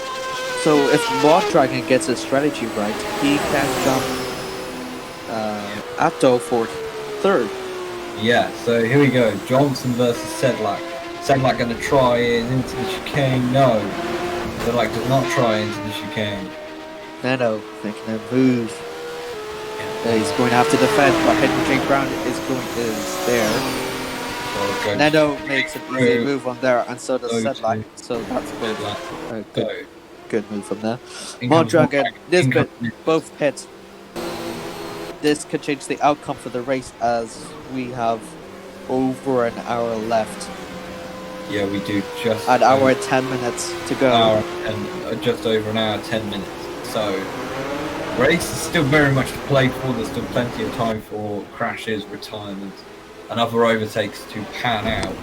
Sedlak will be in this lap, possibly undercutting Nano Johnson. Montague will be in this lap as well. So lap 45. We could hope. Yeah. We can hope that Montague either has like a bad pit stop or reliability. That's the only two things that can stop like Montague at the minute. Well, that'll be absolutely what Silkcut Jaguar and other teams will be hoping for in the Multi Toyota with Mondragon. Or you know, if the DRM driver just goes full Esteban Ocon on him. Oh, Whittaker! Wow! And Silkcut Jaguar. Oh, I was thinking that a brake bait. Oh, that's nasty. That's huge. No. So Whittaker, he slid. He was just on the grass and he lost control. Yes, no, that might have been a suspension issue or a brake issue of some sort that smashes into the wall. That is very heartbreaking for George Whittaker. He was doing so well running in second place. Yeah, so that Jaguar now relies only on one driver now, and his name is Thomas Nisbet. Yeah, so here we go. George Whittaker flies into the wall, and yeah, absolutely. Thomas Nisbet now is Silkcut's Jaguar's only hope, and that will promote him up into fourth. So that will be good news for him. So now he can try and push. He can now try and push and do it for his team. Get it top 3. That's his goal at the minute. Yeah. Which will be much easier as Atto and Andrew will be fighting for second. Yes, absolutely. As Montague will be coming in at the end of this tour of Daytona road course, being a completely dominant display from the Nissan. I'm going to have a midnight snack. Yeah, it's absolutely. It hasn't been in doubt, pretty much, for the entire thing. Well, he's looking set for victory unless there is some cruel twist of fate waiting around the corner for him. So that's John Keith. He's in the back. Andrew J. Brown. Yeah. Surfed. And there's John Keith is going to be in this lap. A lot of cars will be in this lap. A lot of Group C cars will be pitting. That will probably get them out of the traffic of the DRM car. So in comes Pierre Montague. Shouldn't be any problems with this pit stop. Laxonen will also be in. Leno Johnson should be in as well. And Glasgow as well. So, Gibson, Leno Johnson. The two drivers to look out for currently are Mondragon and Atto Atkinson. Yeah. So we'll see if the Mondragon strategy has paid off, or if Atto Atkinson got his strategy right Yeah. and jumps Andrew. Yeah. Where is Andrew going at the moment? Harvey, and then He's down in 14th. Mondragon's behind Shinami, so that could be crucial. Shinami Tsunami has yet to pit, I think. Well, Shinami is yet to make her fourth stop because she's out of sync, if you will. Yeah. With the rest of the There's a field. lot of people here that are out of sync at the minute. Yeah, there are quite a few people. However, Wait, Thomas Dispa has to his pit stop and he's 15th. yeah, so he is. I think that's behind Mondragon. Yeah, I think that's So behind that was Mondragon. already. That was already the complexity of it. So we'll see a lot of cars in. Third in, fourth in, fifth in. You can see all on the mini-map on the right-hand side there. All of them coming down pit road here at Daytona. So this will show who's the big winner, who's the big loser in this pit battle. So look at all these cars in the pit. Here they come. Montague. Montague is clearly a big winner because he never loses. Yeah, absolutely. So, Montague, Van den Adel, he gained a lot of position. No, he just is late pit box. Through comes Laxonen, and through comes Shinami. There's Brooks. Shinami and Mondragon have jumped Laxonen very comfortably, so Shinami is now in second. And if you don't Lakinson lost. He lost his position. But the undercut he's has worked lost. for Mondragon. Yeah, absolutely, it's lost. This bit is actually close up to Atto. So Yeah, that absolutely. strategy worked for him as well. Yeah, so it's really gone horrible for Laxonen. Nisbet in the sole remaining Silk Cut Jaguar. Hopefully there's nothing waiting around the corner for him. But absolutely. John Keith is exiting out of the pits. Pit lane Not is Pierre really going to Montague. do anything much. And there's a lot of traffic for Pierre Montague to navigate in this next lap of his. That goes Yeah, across. Montague's got a lot of Oh, traffic. and it goes Yeah. Jan. So yeah, he is going through Group C cars now. Yeah, so, Montague laps Loza. So this is a lot of lap traffic. Despite that, the gap is still, well, he's got 5 seconds until he's got a minute over Kawasa Shinami in the second place. Tsunami still needs to pit though, remember? Because Well, she's Tsunami out of does. sync as remember. Does have to hit again, but Yeah. it could be lucky if there's late stops for the other drivers and Shinami ends up back in sync. That will put her in second place, potentially in the lead if there's any problems for the race. It also depends like how many laps she has as well. So like, depending on the laps she has, that pit stop could be a great advantage for her. Otherwise, if she pits like at the final couple, then she's going to lose a lot. Yeah, but it is showing really just kind of how disappointing it was that she was caught up in that accident, because Yeah. she was, well, it was actually Shinami and Mondragon. They were both in that accident. Of course, Mondragon was the one being hit, and then Henry J. Brown came off across the track into Shinami. Yeah. And third of them. So it's looking good for them. Isabel Harvey, 13th at the moment. She's making it 5 back and a half. Moral of the story: if you want to win the Daytona 2.4 hours, 4 hours a day. just get hit on the first 5 laps. Yeah, just get hit in the early stages and hope that the Nissan doesn't finish. Which Well, pulls her- maybe it's the Nissan that does get. Yeah, what if? Anyway, If that Nissan gets hit, then the engine is dead because it's the lowest reliability. Which is kind of ironic if you think about it, because the Japanese always makes reliable cars, yet their Formula 1 engines are completely crap. Take the Toyota and the Honda, for example. You've got nothing to worry about. Well, I don't have anything to worry about. I'm going to Ferrari next season. Anyway, Tsunami with Henry J. Brown locking up a lot. This is brilliant camera.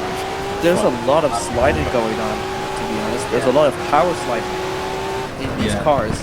Mondragon has caught up to Tsunami. Now it's Henry J. Brown. Close. Tsunami really having right in the thick of it with Henry J. Brown. She does Tsunami is having PTSD flashbacks. Yeah. She's racing away as far as possible from Henry J. Brown. The driver that is surprisingly Portuguese. Yeah. But yeah, that. Joseph Murray hits in the back of Pierre Montague. Actually, no. Montague has lapped Joseph Murray. If this was F1, you would think this is nuts. Yeah, absolutely. Well, you got the Nissan in the lead, followed by in the second place you've got Tsunami. Tsunami's not in the Formula 1 car. No, it's in the car. Oh. Like, Tsunami is in a Shell Porsche. Yeah, a Porsche. And then... And Andrew Mondragon is in the Toyota team. Yeah, that is... Well, Toyota doing decently well, actually, at the moment. Atto is in a Basler. And it is one of the 3 teams that has the Cyber Mercedes C9 car. Yes, indeed.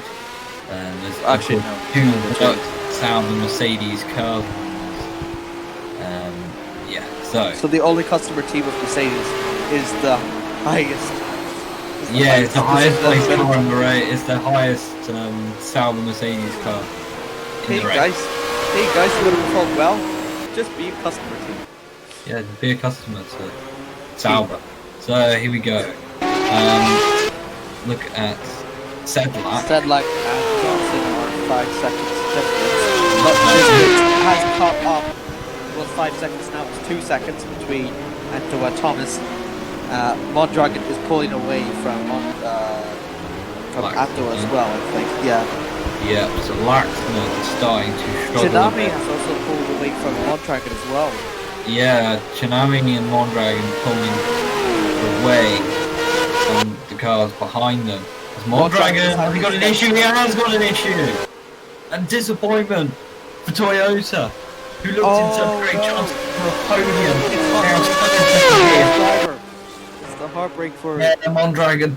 Oh, this is going to benefit Thomas very, very much. He can now attack Atto for 3rd place. Mondragon is now under ultimate pit strategy along with Tsunami. The only difference is Tsunami's now is now so far ahead. Yeah, so Mondragon, at least it's gone onto the oval and it's not first gear, it's second gear. Still braking for Leno Johnson as the lights have gone out. How long are you still commentating? Well, we're both still commentating. Yes, we are. We've still not died yet. In comes Mondragon to retire from the 2.4 hours of Daytona. What a moron. I would not really just fix this bloody thing like most teams do. And Tsunami, into the pits. So Tsunami's pitting as well. Tsunami, of course, this is a scheduled stop. Unlike with Mondragon. Race to the yellow. It's a DRM car off. Caution. Oh, Alvaro is dead. Alvaro has flipped. I think he has flipped. I think Alvaro's over the wall. What's happened? He got over the wall. Gone over the wall somehow. I don't know how. He must have flipped. Yeah, that might have done, but wait a little while. Who did he get? How? Watching Mondragon limp home, but also if you look at the Ferris wheel, lit up. It's long car. But Lontra just murders Alvaro. Liliana Lonchar. I mean, no, to be fair, I don't blame Lonchar for this because Alpao turns in on her. Oh yeah, Alpha turns in. Like, if you can get another rewind, please.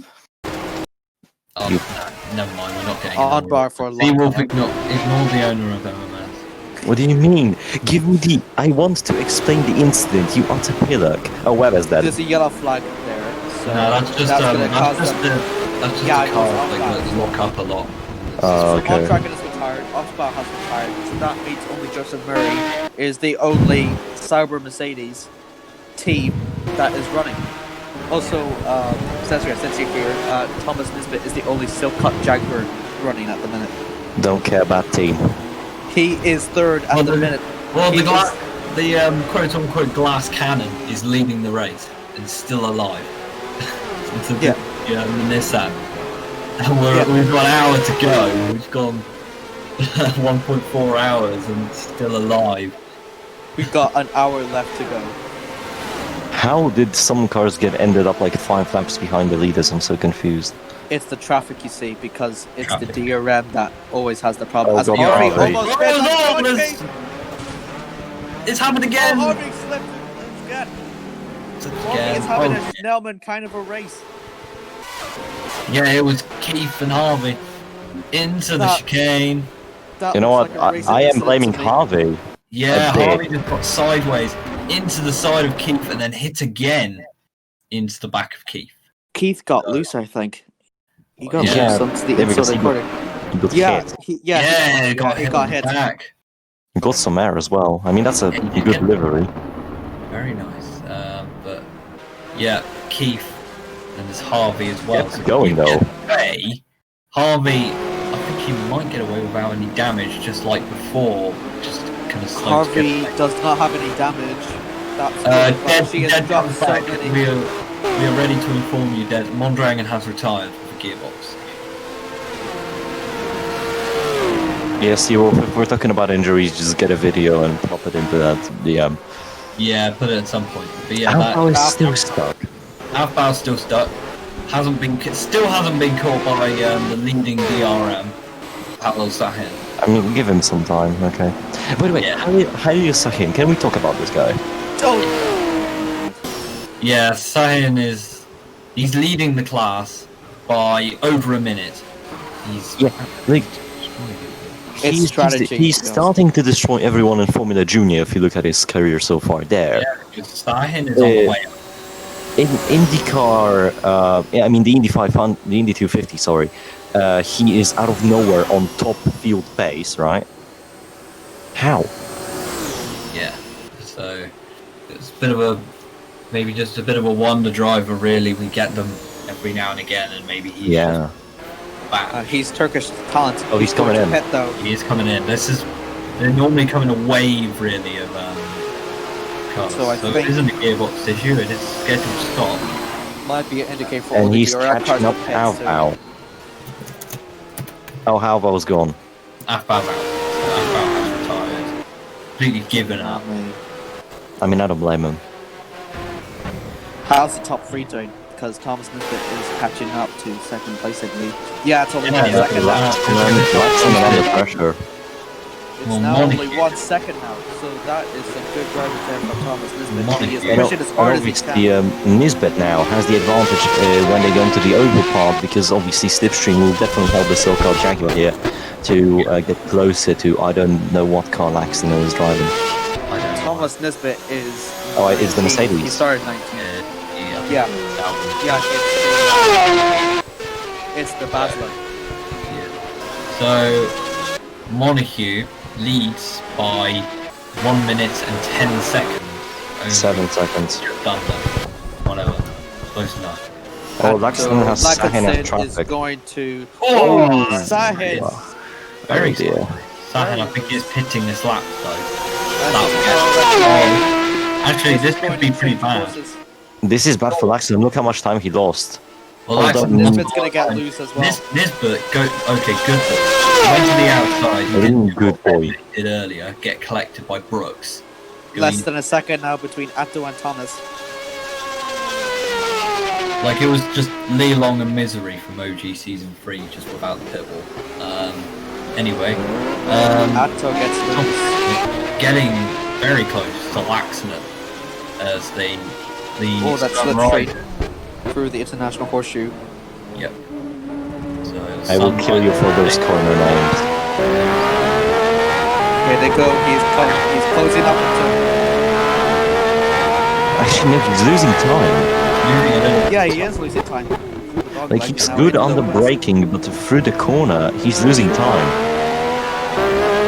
There they go. On the exits, he seems to lose some time.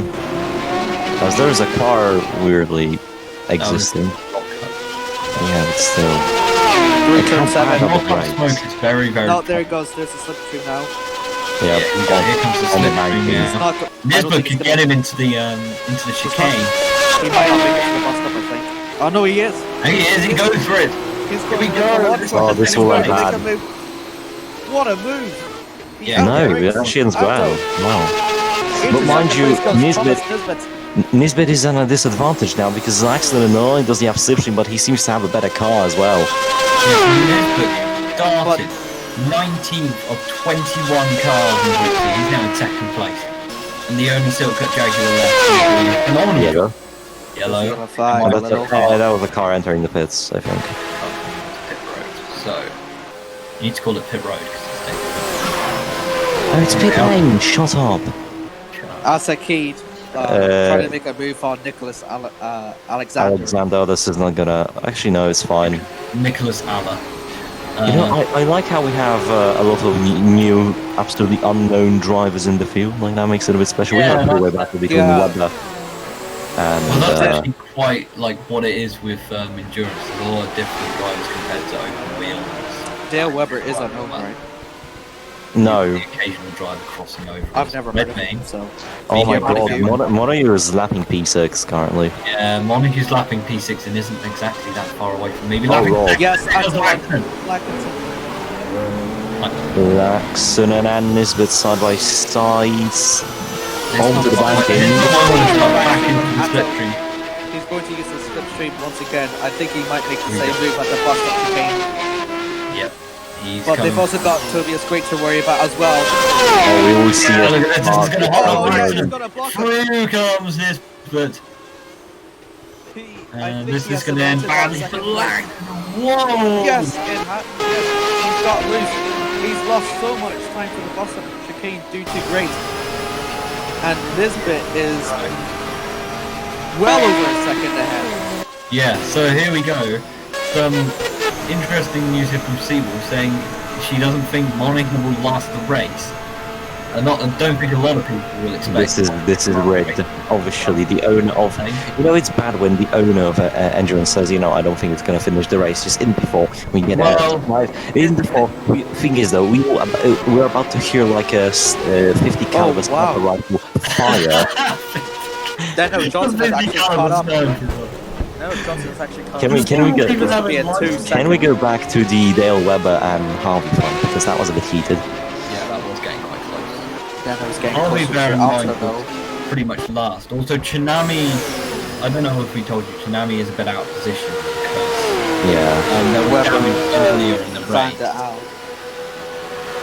There was damage earlier in the race for Tsunami, and she's out. Going to get in the way. There we go, Webber is through. Yeah, Webber has launched ahead of Van der Aal. Jesus Christ, that BMW is utter crap. It is. Well, Lonka's second in class. Harvey's gone. Harvey's gone. I think Harvey's out due to a terminal issue, maybe. No, it's just the way the car drive. They always kind of like power slide through that corner. You see, not really a power slide, just on the brakes, slip. Yes, because oh boy. Also, just questioning now. Do you have another move again? Or are you just gonna hire like TF2 snipers? Listen, Russian mafia doesn't need licenses, they are the license. They are the rumor. Alto Laconson catching up to Thomas Nisbet. Laxton. Thank you for correcting me. You need to get into that habit of calling it Laxton. We're gonna go through the entire season. Also, you have like this is how you say launcher.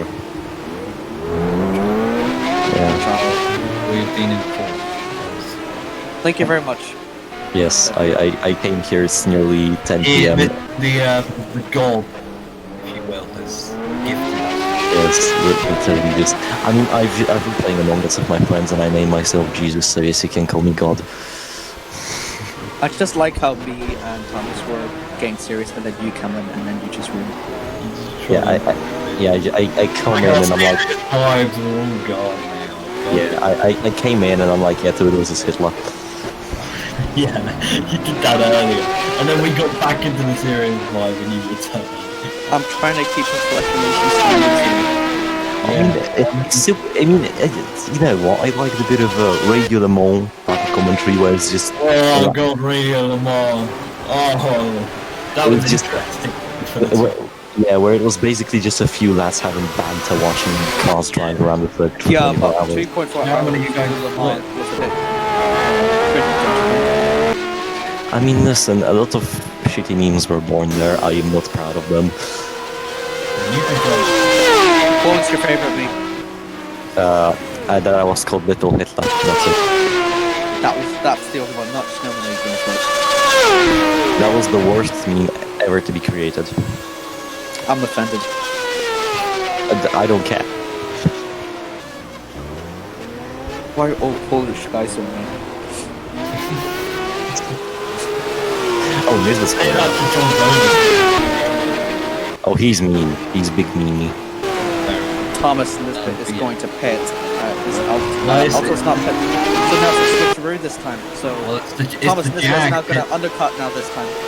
Well, the undercut didn't work for laps previously, and that's what put him in. Yeah, so I think it might cost Thomas though. But Alto has got traffic ahead of him as well. So it depends like really what happens when they exit, you see. Oh, great some pits. Yeah, great is. So we've got 50 minutes to go still, and well, it seems a bit of a dull question to ask, but who do you think will win the race? Oh, just called me. Oh, okay. Well, at the moment, Pierre Montague is the obvious, person to point the finger on when it comes to who will win this race. But knowing endurance and knowing that these cars have zero reliability because we're using some Group C shitheads, so so I'd say at this stage I can say that it might even be Johnson, what's his name? No, Johnson. Johnson or Sedlak, I think. Sedlak. Yeah, Sedlak. I'm putting these two. Maybe John Keefe. At the lowest, John Keefe.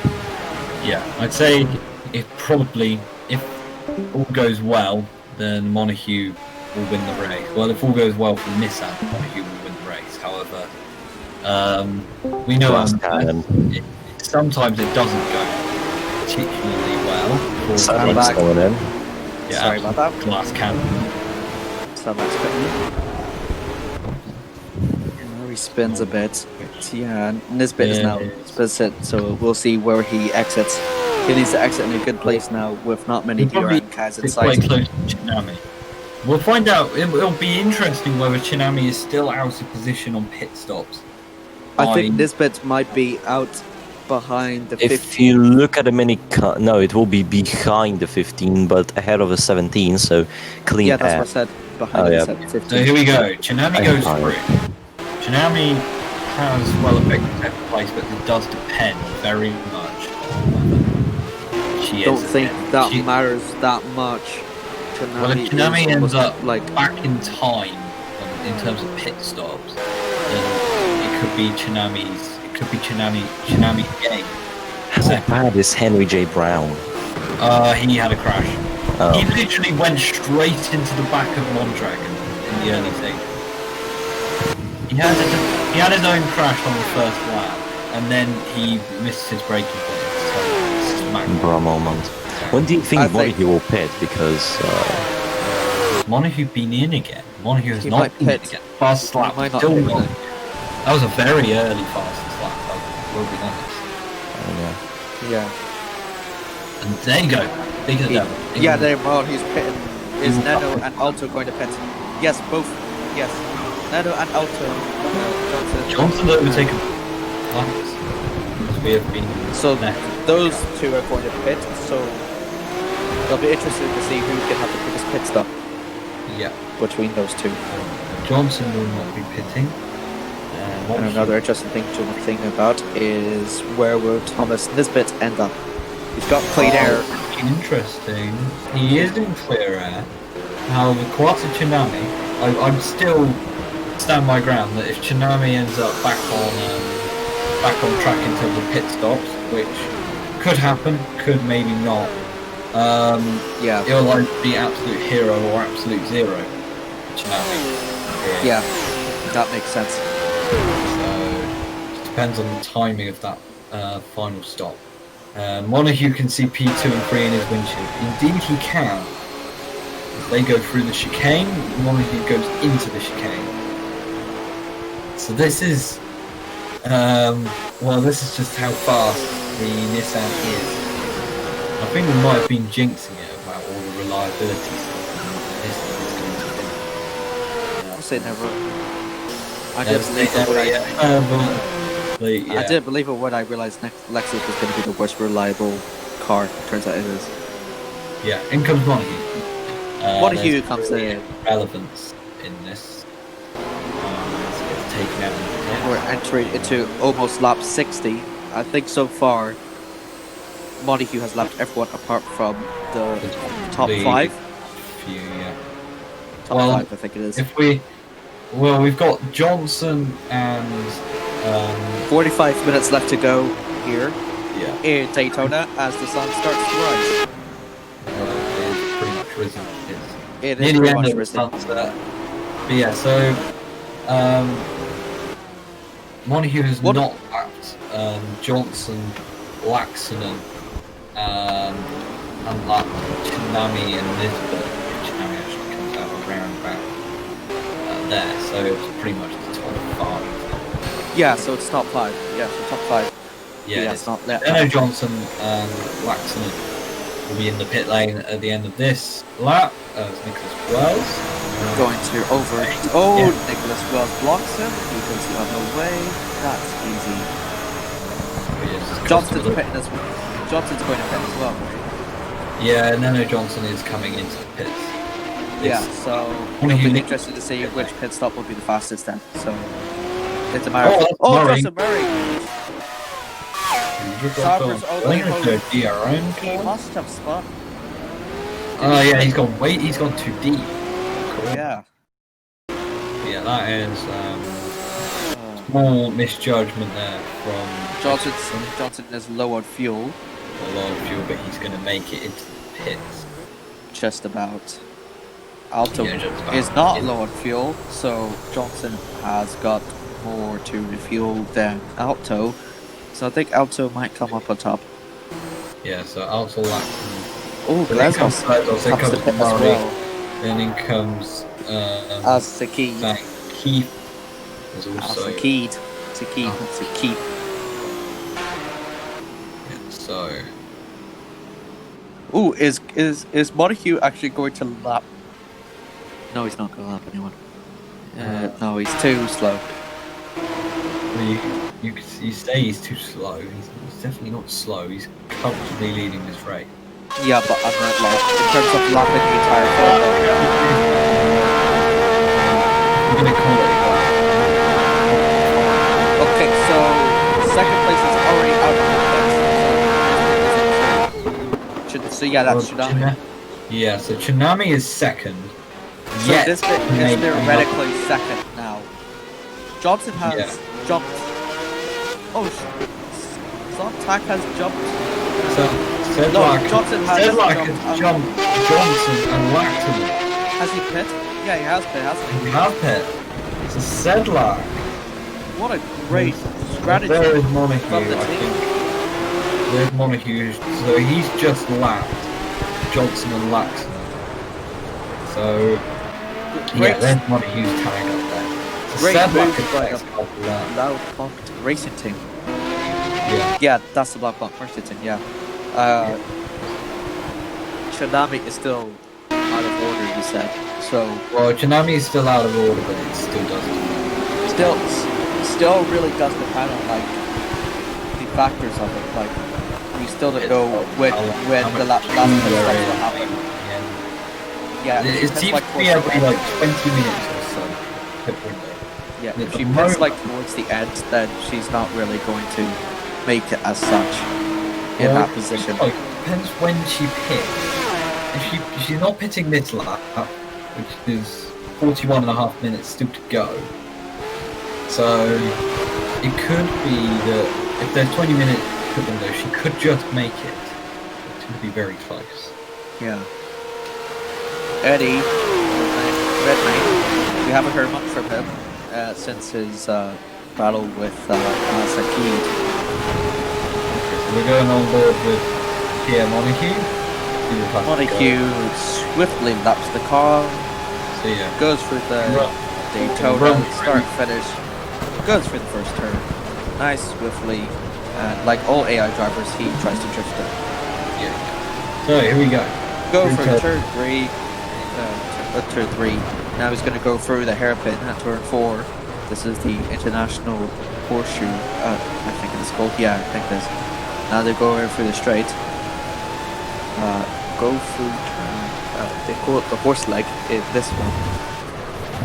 And now they go through the thing that's called the West Horse leg. Why does Daytona have obsession about horses? That's just the name of the legs. Yeah, Now why? this corner here is this area here is called in and out, and we enter into this turn. They call it Daytona 1, Well, this is the Daytona. and then this is Daytona 2. Oh yeah, it's turn 1 and 2. And then we go into the That's why they call it Daytona 1 and 2. yeah. They go It comes in the next stop. Bus Whoa, stop. look how fast that car is through there. Planted. Absolutely. He goes through up. Now he's going through Daytona the oval 3, Daytona 4. and now soon he's gonna go through 4. And 5. Now there's a new chicane here in 2020, but that has not been added yet. No, I'm talking about this one. It'll never be added.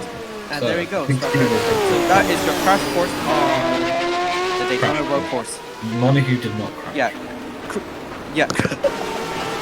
Not crash course. You should has overtaken Johnson. You should have done one with off-bow whenever it just first turn and it just flips. That would be a proper crash course. Yeah, that is the crash course. We go into turn 1. Oh dear, and he's absolutely died. Oh, and he's over the wall. Oh, he's absolutely... He's been sent to Brazil. Oh, fuck. We can never escape the voice changer. Right, anyways, I just wanted to wish you guys good night. I'm going off. Hope you have a plan commentating this race. See you next. See you sometime. Remember, sweet dreams, Kai, and just for remember, those- enjoy Yeah. your Formula Junior tomorrow. Do you want to do the? Depends how early it is. It's probably going to be 10 a.m. That should be fine, yeah. Right, good. Awesome. So Right. see you tomorrow for Z6. Yes. Well, sweet dreams, Kai. yes. Sweet dreams. Alright. Don't die. Yeah, there you go. He's dead. Fantastic. The owner of the MMS is going to rerun MMS now. What shall we do first? Well, we've overthrown him. I think what we should do is overthrow Mercedes. I think we should back up. I think we should overthrow Mercedes and put Lupuli Pascal in leadership of Mercedes. Vote to no confidence against Mercedes teams, and he's not in the sports channel. I can say that. So all good. Anyway, now we go. We're on board with Eddie Redmayne. Just a minute, I'm gonna have a pizza. Okay. Yeah. So I'm sole commentator. Redmayne at the moment in 7th. He's quite close to Laxton and Johnson. He's had quite a race, this Redmayne. But yeah. He's catching up to these two. And, Yeah, less than a second now between 7th and 6th now. Johnson really does need to make a move on Lackinson. I'm pronouncing it the way that the Finnish people do it. I don't know why. Well, I just call him Laxon. Yeah. It's like Kimi Räikkönen, Mika Häkkinen, Alto Lackinson. Oh, here we go. There's Johnson down the inside. He's done it. Alto Doesn't has done it. But the slipstream though. Could be. Yeah, that was very close. I literally just saw from the camera behind. That was Nimrod Johnson went for it. so close. But he didn't even get alongside, really.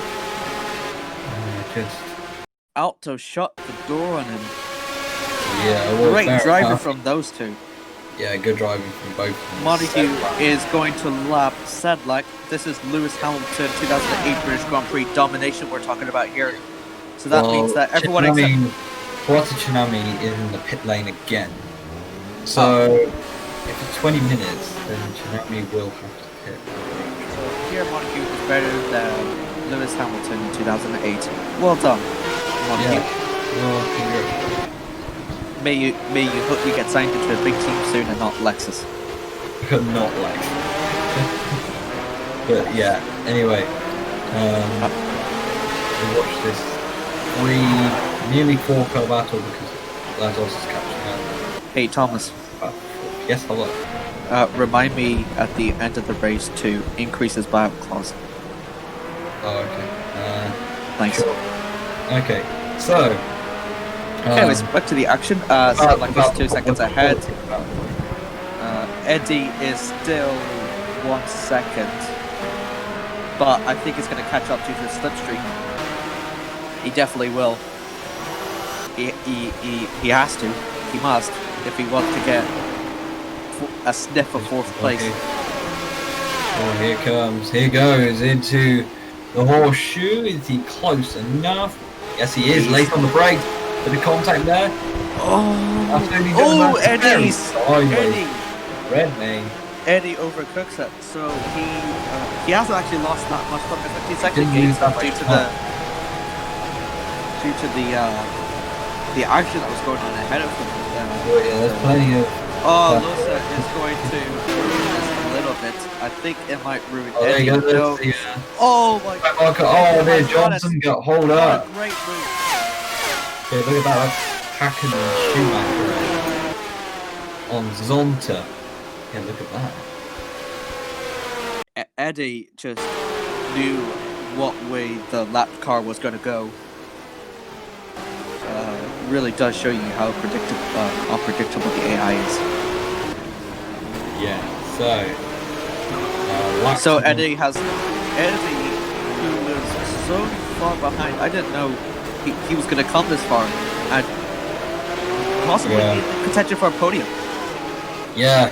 Great. Sedlak is only 3 seconds down the road, so if you just get ahead of Laxon, Sedlak is the next car. Maybe, just maybe. His battle with Andrew Mondragon was very, very fierce to say the least, and I think Mondragon will be a little bit happy that his not teammate but engine mate, shall we say, is doing well. Let's see what so the number 1 leading car is Pierre Montague, still leading this race, and he is 1 minute and 20 seconds ahead of the next car, nearly a while. Nisbet is the only person he has got to lap, and with 33 minutes left to go, I think he will lap Nisbet. I think he will lap Nisbet, but is the Nissan going to hold on? It's going to be the question. If this is the case, the glass cannon is being loaded, hasn't yet fired. If this is the case, I think this might be the only MMS race where the leader has lapped every car. Yeah, might just be. We'll have to look through the archives for a race just like this one, and I think we'll find one.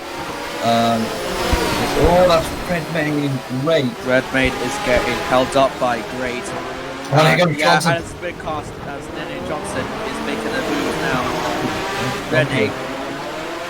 Now here they go, side by side. No, they're not. Rene Johnson just got the better of Eddie.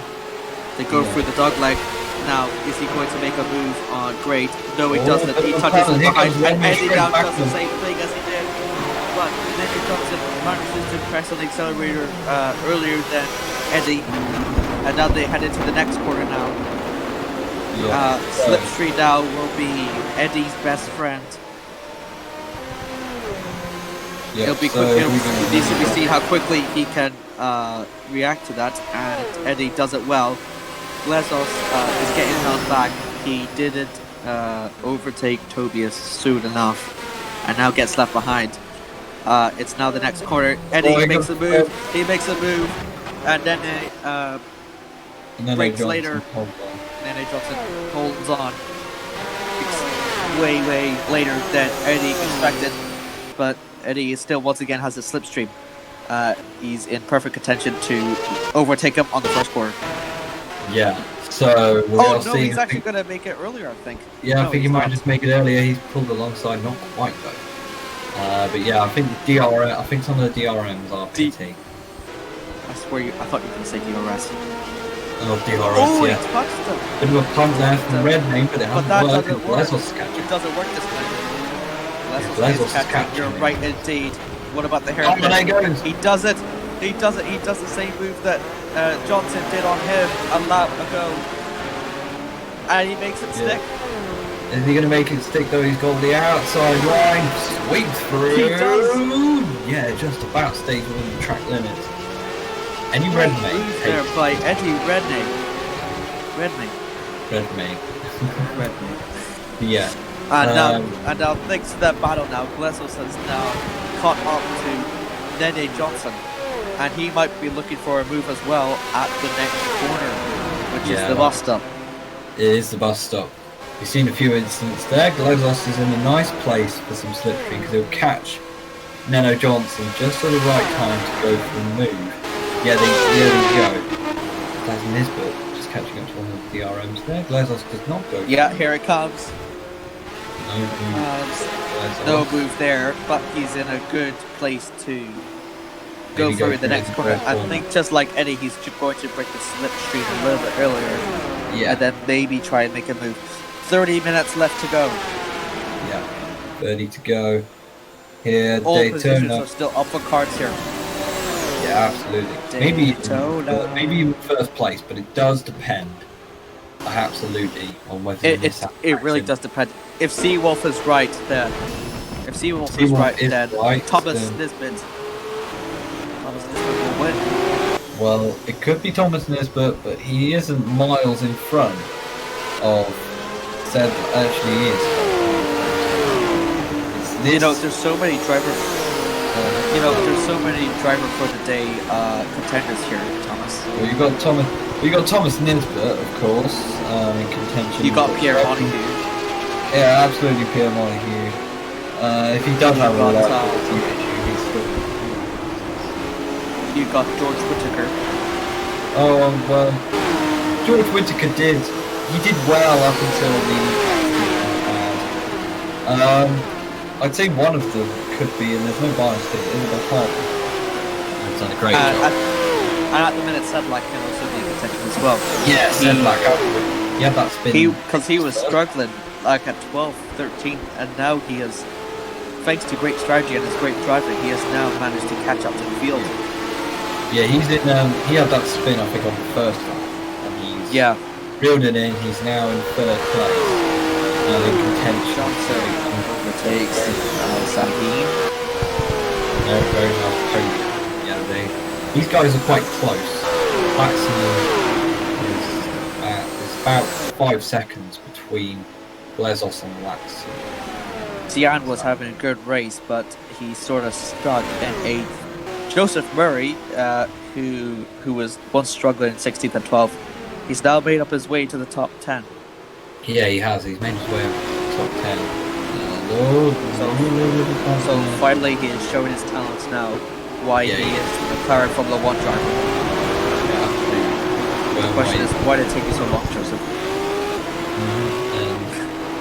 Yeah, so...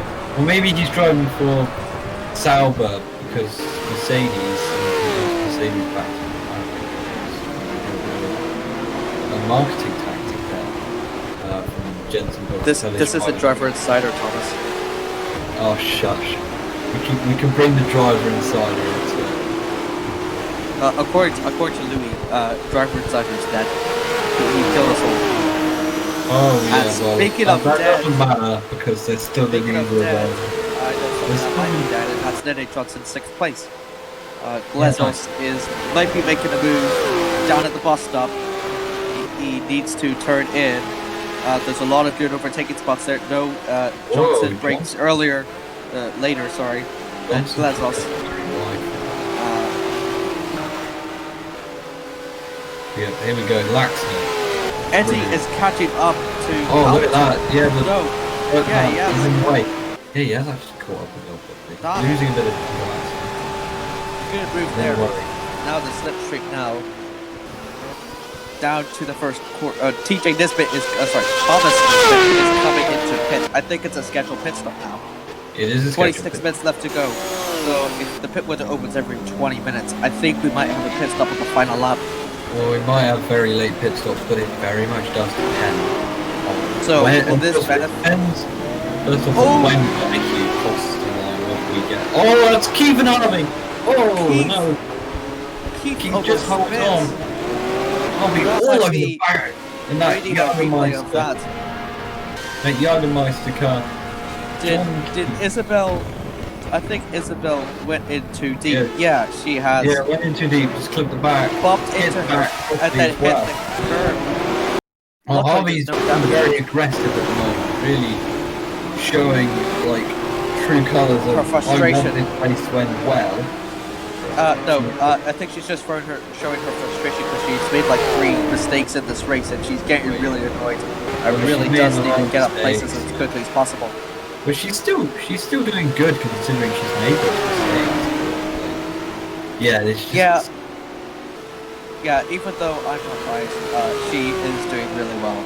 I'm trying to be as unbiased as possible. So.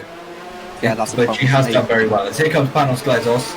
Is he going to break? Oh, Johnson! No, Johnson is breaking later. He always seems to break later than Glezos, and always beats Glezos to it. I think it might be due to a better car. In comes Thomas Nisbet comes into pit. So, where will this leave him? He did an undercut as well before. That did really well for him. Will it do the same magic for him as well? Well, this could be problems for Laxton, because Laxton has always struggled. He seems to have struggled a lot in the pits. It's been the race except for the first stops. Laxton has done. Here comes Glezos now on Johnson side by side. Great is going to ruin another good battle here. Sadly. Well, maybe, but Glezos has to start. It depends how quickly the AI can get around him. Yeah, absolutely. They might just do it into this West Horseshoe here. Glezos, no, they don't go through on the DRM car. They're probably just going to go through it on the turn 1 in Daytona. Yeah. So here comes Glezos. Oh, and that was very late dive bomb. No, Glezos. I think Glezos might still get it. He might get it. He might just get it, yeah. He's going to use the slipstream. No, Nano Johnson is going to go through on Gray. Oh, no. So Glezos kind of he went a bit early. He jumped the gun. Should have probably waited, followed Nano Johnson through. So I think... Has Montague pitted? No, he has not, has he? I do not think. No. He's still being the leader anyway, so... Great race we're witnessing here. All the stands are empty. They don't know what they're missing. Yeah, they are missing a lot, and it is unfortunate. That, apart from the front straight is full of crowd. Oh yeah, there's plenty of crowd on the front straight. Actually, no. Well, there isn't. Murray going on Tian. Oh, there goes Murray for on 7th place. What a round move. the outside. Great move. Great move there by Joseph Murray. Yeah. I think there's nothing much there that Tian can do. Yeah, look, Murray was so much faster. That's the comparison between. That's the comparison between the Mercedes and a Broad Racing Porsche 962. Yeah. So unfortunately the fans couldn't come in. However, and that's great. Oh, it nearly flips great. Yeah. Well, you see. That was so close. Yeah, it was so close. We have seen that a few times. The RM cars have been close to flipping with contact, but yeah, we are looking 22.5 minutes to go, and well, the Nissan's still going, as Redmayne will be pitting, Sedlak will be pitting. Eddie, Sedlak, Montague is not pitting. He might be going for a late strategy. He's got nothing to risk anyways, because he's got nothing to lose really. He's got nothing to gain either because he's in the lead of the race. Well, maybe the engine, but is he going to maybe just gain a little bit of reliability? But yeah, Harvey is breaking into the top 10. This would be a great performance for her if she gets it in. Quite top 10 because of mid, but and that's nearly another spin. John Keith, very slow, going through side by side. And she does it. She does it just about. Great overtake there by John Keith. Both of them collided early, but both of them managed to get it controlled together. Yeah, Harvey showing aggression at the highest degree. Bit of contact into Keith. Manages to hold on and keep very slow, and Harvey just gets to drive out of the corner, take the position. They were both loose at the bus stop, and Harvey managed to get control first. And yeah, absolutely. Great performance by Harvey there. Yeah, great. John Keith. Tobias, great. They both navigate. Tobias, great. Now John Keith is looking to take that position back from her. Yeah, sure. It may be fight for 10th, but it's much more than. Oh, yellow flag. The yellow flag. Where is it? Oh, it's Erkins. Oh no, it's Erkins. Well, Erkins was very far down anyway. I think he was last. He's last. Oh, he's come out of the pits. He come out of the pits and just. Oh, he's gliding with Glezos. Oh no! He's gliding with Glezos and then into the back of Brooks. I believe that's Glezos' fault. Yeah, well, Erkins is now having to pit again. Glezos might actually have to pit as well. Weber's lost. He was running in P. Weber was running like P11, and now he's lost.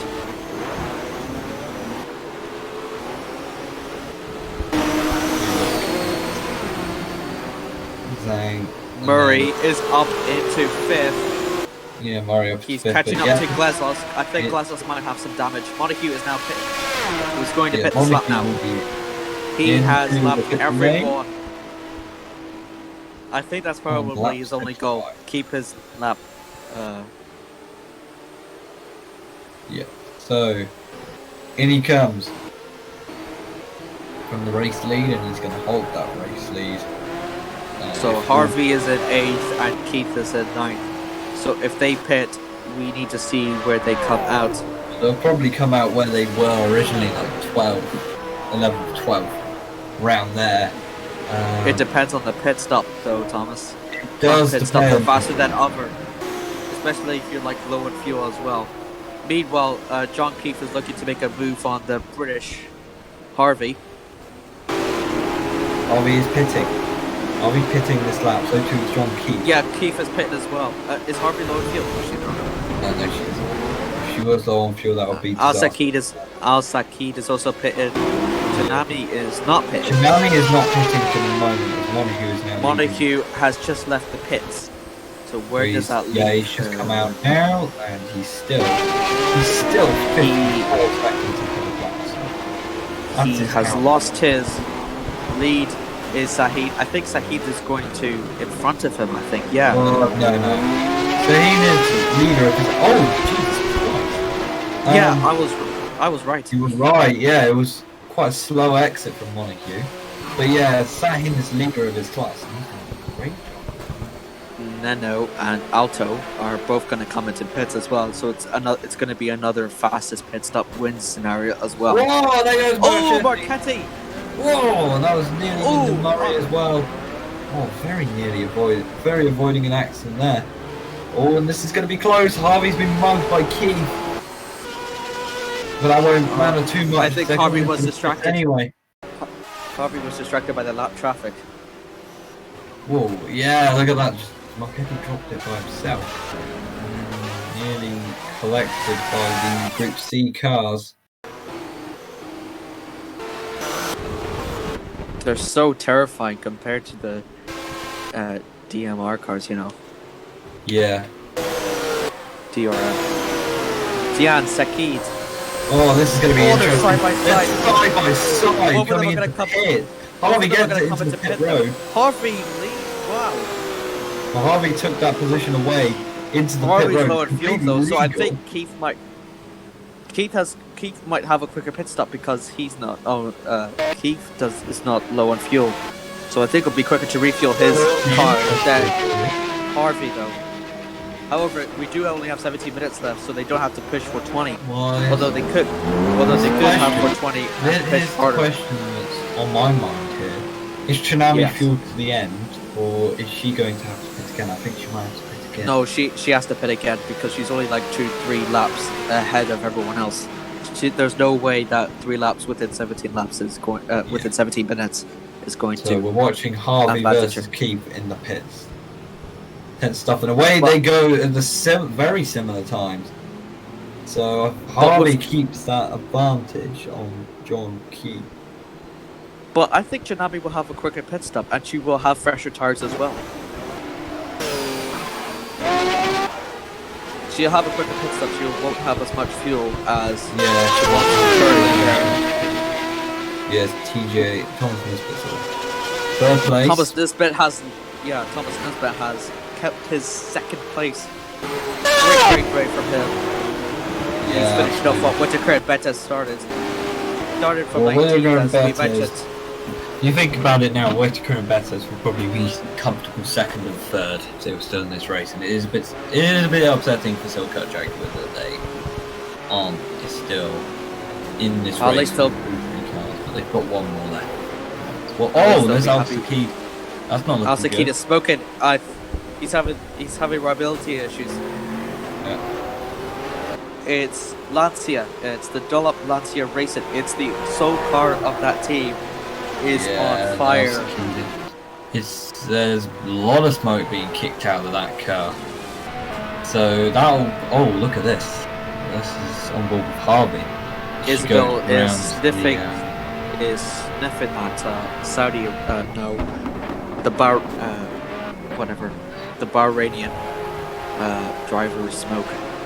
Yeah, look Happened at this. with Meanwhile, Redmayne versus Sedlak. That is for 4th place, and Sedlak holds on that was at the so moment. close. If those two can push together and work together into their century, they might catch up to Nisbet. Thomas Nisbet, yeah. But Nisbet's 19 seconds down. This is... Yeah, but he's got traffic to navigate through as well. Yeah. So this will be very, very interesting to see how this will all play out. As we enter in for 15 minutes left to go. Yeah, so Tsunami will probably still have to pit because there's a lot of smoke for outside. Look at that, that's all in front of poor John Keith now as well. John Keith is not making a move on Al-Sakid. It's really bad for Al-Sakid. For the straight, but Al-Sakid could conk out on that straight.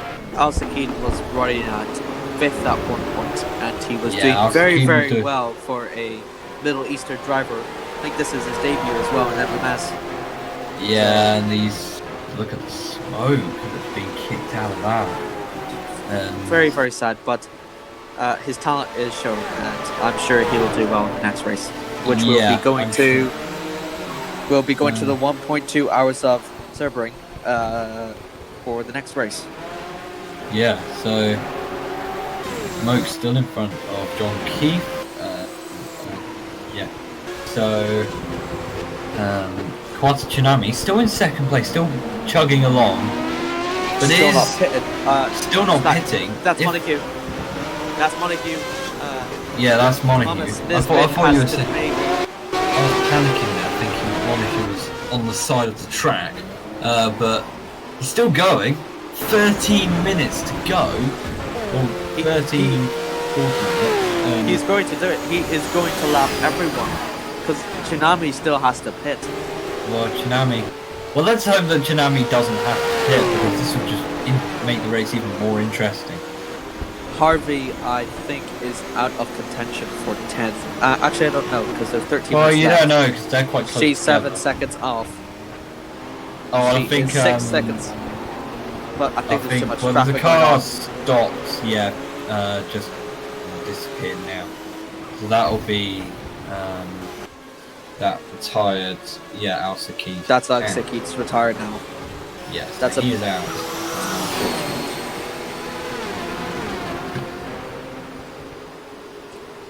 Yeah, so this is Van den Adden. He was he was much more prominent earlier in the race, but now he's 13. We Just forgot catching to up clap to John Keefe, who's stuck behind James Faulkner. Look at this. Could get close. Could potentially try and move. No, not close enough for that. Be a bit of a risky move as well. So John Keefe was covering the inside. We forgot to clap in the 60 minutes. Oh, bollocks. Oh well, it happens. We'll do it next time at the 1.5 hours of Sebring. Tune us at whatever. Well, the YouTube channel are is. we even going to get to the 69th lap of Sebring? Probably because it's more than 60 minutes. 69 minutes. Oh yeah, it's more than 69 minutes. It's 90 minutes. So yeah. Yeah, I mean, yeah. But yeah, so is it 90 minutes? I don't think it is. It's 1.2 hours, isn't it? 1.5, I think it was. Can you Let me just check.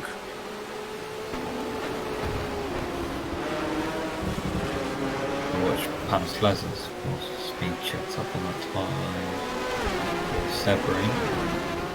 Sebring, however you want to say it.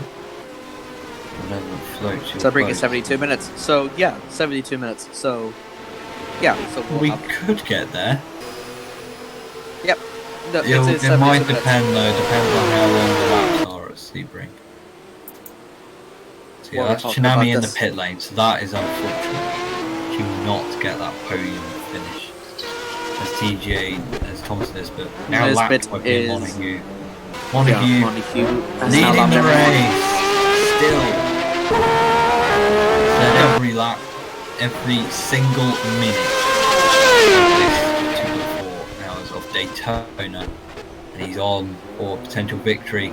10 minutes and 45 to go. 10 hours, Jesus Christ. 10 hours. I think we'd be dead if it was 10 hours. He might be to dead go. wrong. That's the really sure for me. Yeah. My ears hurt. Mine are fine for the moment. I think Yeah, we so started. back- I think we started like at 3 p.m. in game time, and I think Oh, we there's finished- a- oh, there's a caution. There's a car. It's Montague. It's Montague. It is. It's on fire. Oh my god. Montague is out. Oh And my. that's the race decided. Oh no! It wasn't Thomas Nisbet. Was it Thomas Nisbet that got? No, Oh. it's Thomas Nisbet. So close. Oh my god! He was leading from start to nearly 10 minutes to go. Yeah. He only had to hold it Wow. for 10 minutes, and he lapped the Oh. entire field. Well, the prediction comes true. Montague on fire by the side of the track. Unbelievable. So that will be with 10 minutes to go now. Thomas Nisbet will inherit the lead. Sedlak will be second. Redmayne third. Laxman fourth. So Great the glass debut cannon for has finally been shot. great debut for Sedlak, Renmei, and Laxman. Wow, that is a massive development in this 2.4 hours of Daytona. The thing is, Pierre Montague has lapped everyone, so he might be still classified. Well, I think he could be. Depends on how long the classified window is. It depends how fast the Grip C cars go around, because he can still finish for Well, points. it's about 1 minute 35 probably on average. Well, I don't think he's going to make it then. Well, I don't know. It depends. Yeah, he's got Montague the still has the fastest lap. fastest lap, still. Still has the fastest lap. Nissan might be kicking themselves. They didn't throw away with, but their engine just gave in at one of the worst possible gave in, times. and Thomas Nisbet now does lead the 2.4 hours of Daytona. Here's the big question I have: Will the team Nismo ever finish a race in this series? Well, they came so close in this race. This is 2.4 hours though, and they've done like 2.35 or something. But they've done a lot of minutes in this race. This is going to change for a lot of things. Isabel Harvey might finish in the top 10. Thomas Nisbet is on course to win. If only he doesn't do what his teammates do and either crashes or retires due to reliability, he is going to get the win. It'll be a slick cut Jaguar leading from the first lap to the last, even though it's not the case because Nismo was pretty much leading for the entirety of the race. Yeah, absolutely. And it is disappointing for Montague, but it does really spice the race up. Harvey is 11th, I think. Yeah, Harvey is 11, catching up, I think, to I'll be very interested to see how she will catch up. Nisbet is in the lead, Setlak and Redney is second and third, respectively. Alton Lackinson is in fourth, Nano Johnson is in fifth, Panos Blezos is in sixth, Tian in seventh, Joseph Murray finally making up in eighth. God, I just remember something. John Keith is in ninth, 10 is Randall Alden, 11th is Isabel Harvey, 12th Dale Weber, 13th Chinami. The last of the running cars. Montague, Alsekida retired. Sahin is the first of the leading in the DRM cars, followed by Great, Faulkner, Nicholas Wells, Marchetti. Marchetti, I think, is getting going for a spin, probably. Looks like it. I think so. He spun. Oh, yeah, he's done it again. That's like the third time he's done it so far. He's done it so many times. Yeah, so he spent. Whoa, there goes Longjaw. He also. She. Oh no, is he gonna get going again? She, I think it is. Did you get hit behind by Nicholas Alexander? No, she just braked too late and just. Braked too late and then was too wide. Well, Longcare is 22nd. 23rd. Well, Red Main coming up on as well. Is Bernhardt. Losa is in 24th. 25th is David Brooks, the Welshman. 26th, Henry J. Brown. 27th is Erkins. And that's it of the running order. The rest are retired. Thomas Nisbet. I wonder if the DRM can manage to adapt themselves from Pierre Montague. Well, they're unlapping themselves. It depends really whether Sahin was probably about 5 laps behind, 5 or 6 laps behind. It's going to be close, but it's a really good debut for Setlak, Lackinson, and Johnson. I think they've all made them. All 4 of them have not raced a single series in MMS. They were just there in the driver cars, and now they rise up to the occasion. And it's absolutely beautiful to see, and all of them could be in good contention to win the championship. Yeah, absolutely. Well, if Montague, of course, he's signed for Nissan, who, of course, well, that's going to be heartbreaking. He's probably going to be trudging back to the pits in a couple of his own tears, pretty much. But he can never escape from poor reliability, because he's in. Yeah, he can't. Well, he's driving for Lexus in Formula 1, and he's driving for Nissan in this. So he's a very capable driver. That's the most important thing, though. He's a very capable driver. 5 minutes left to go. So in racing terms, that's 3 laps roughly. Yeah. So it's how quickly Thomas Nisbet can be through the circuit. He's not going to lap the top. He's not going to lap the top. top 10. Top 13. Yeah, he's not going to lap the top 13 anytime soon, I don't think. Tsunami, who pitted, comes out 13th. So Yeah, Tsunami is the last running Group C car. So I think because of Pierre Montague's best fastest lap, I think it's going to stay there. I think that might be Nismo is the best car. Yeah, absolutely. Montague set that lap very early. And the times have kind of gone up almost.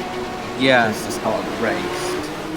There's a lot of factors in it, like more traffic, you're more spaced out, driver fatigue, pit stops, etc., etc., etc. Just a lot of math.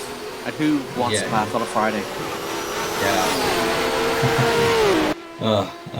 Eddie Redmayne is trying to lap Great. That's great. Yeah. Great is trying here to... comes Laxonen. Laxonen is going to sweep through on Redmayne. God damn it. Oh, and here comes Nano Johnson as well. That's going to be a risky move if he tried it. Oh, and there's contact. Great. Oh, Great and Johnson. Can you please, Great, stop ruining battles for God's sake? Well, Great is really getting in the way of all the battles. I swear to God, he is. It's so annoying. Here comes Glazos. He's going to overtake Great as well.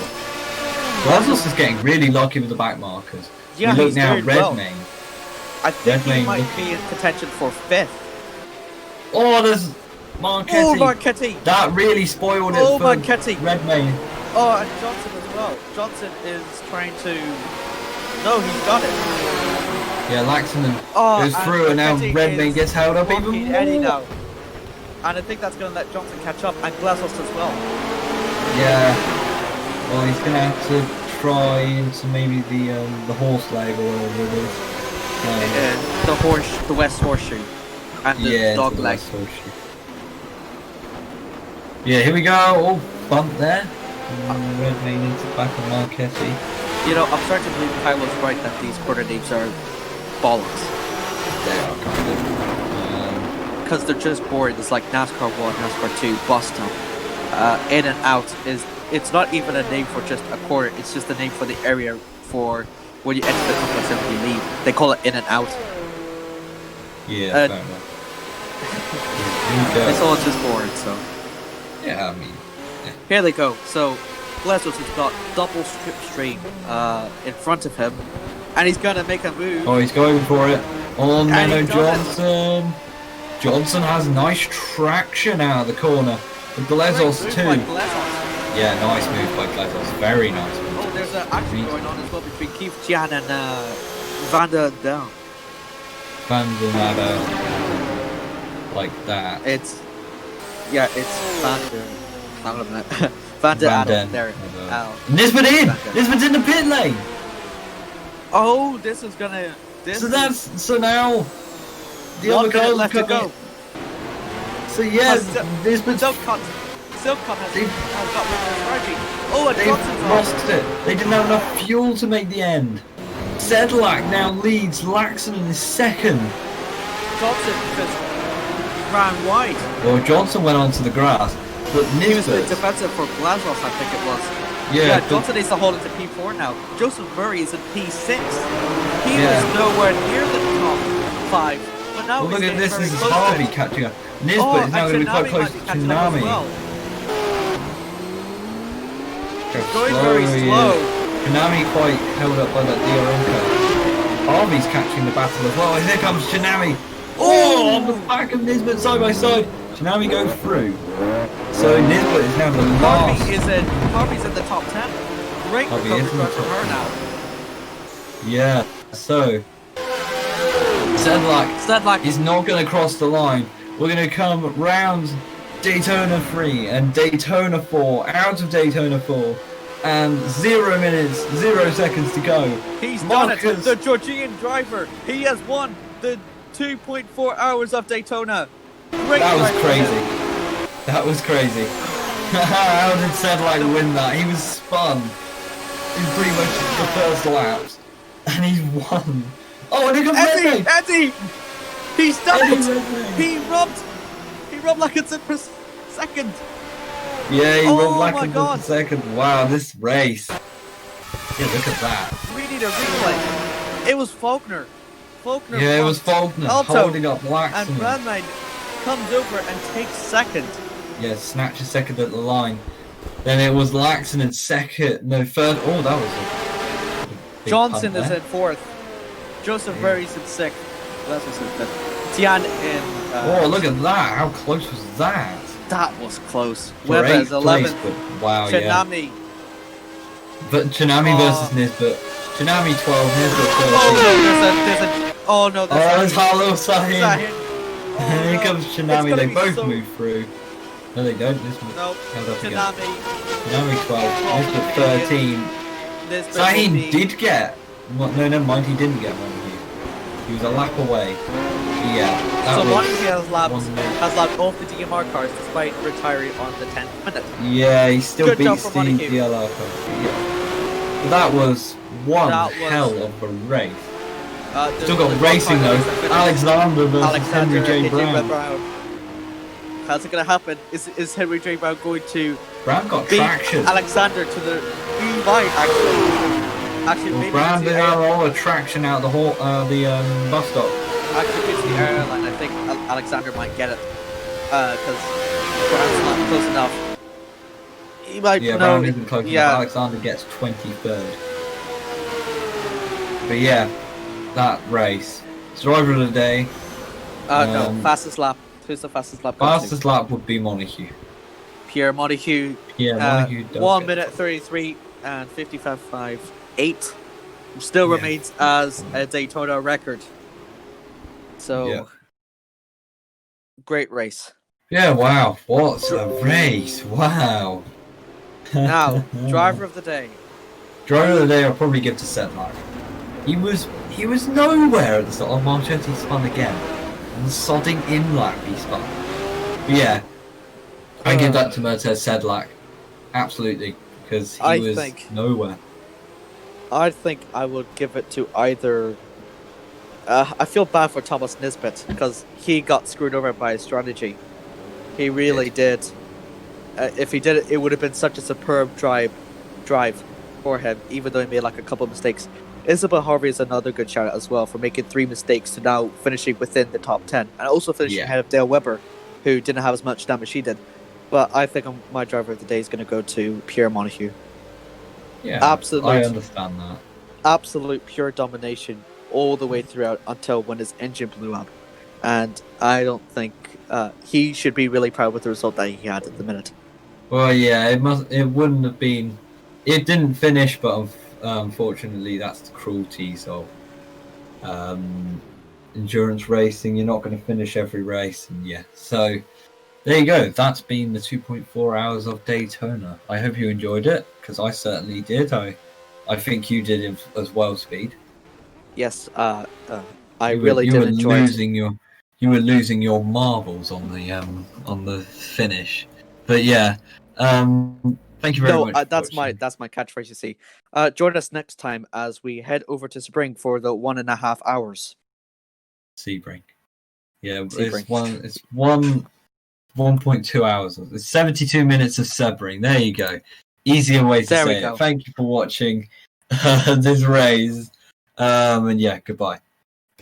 Thank you very much.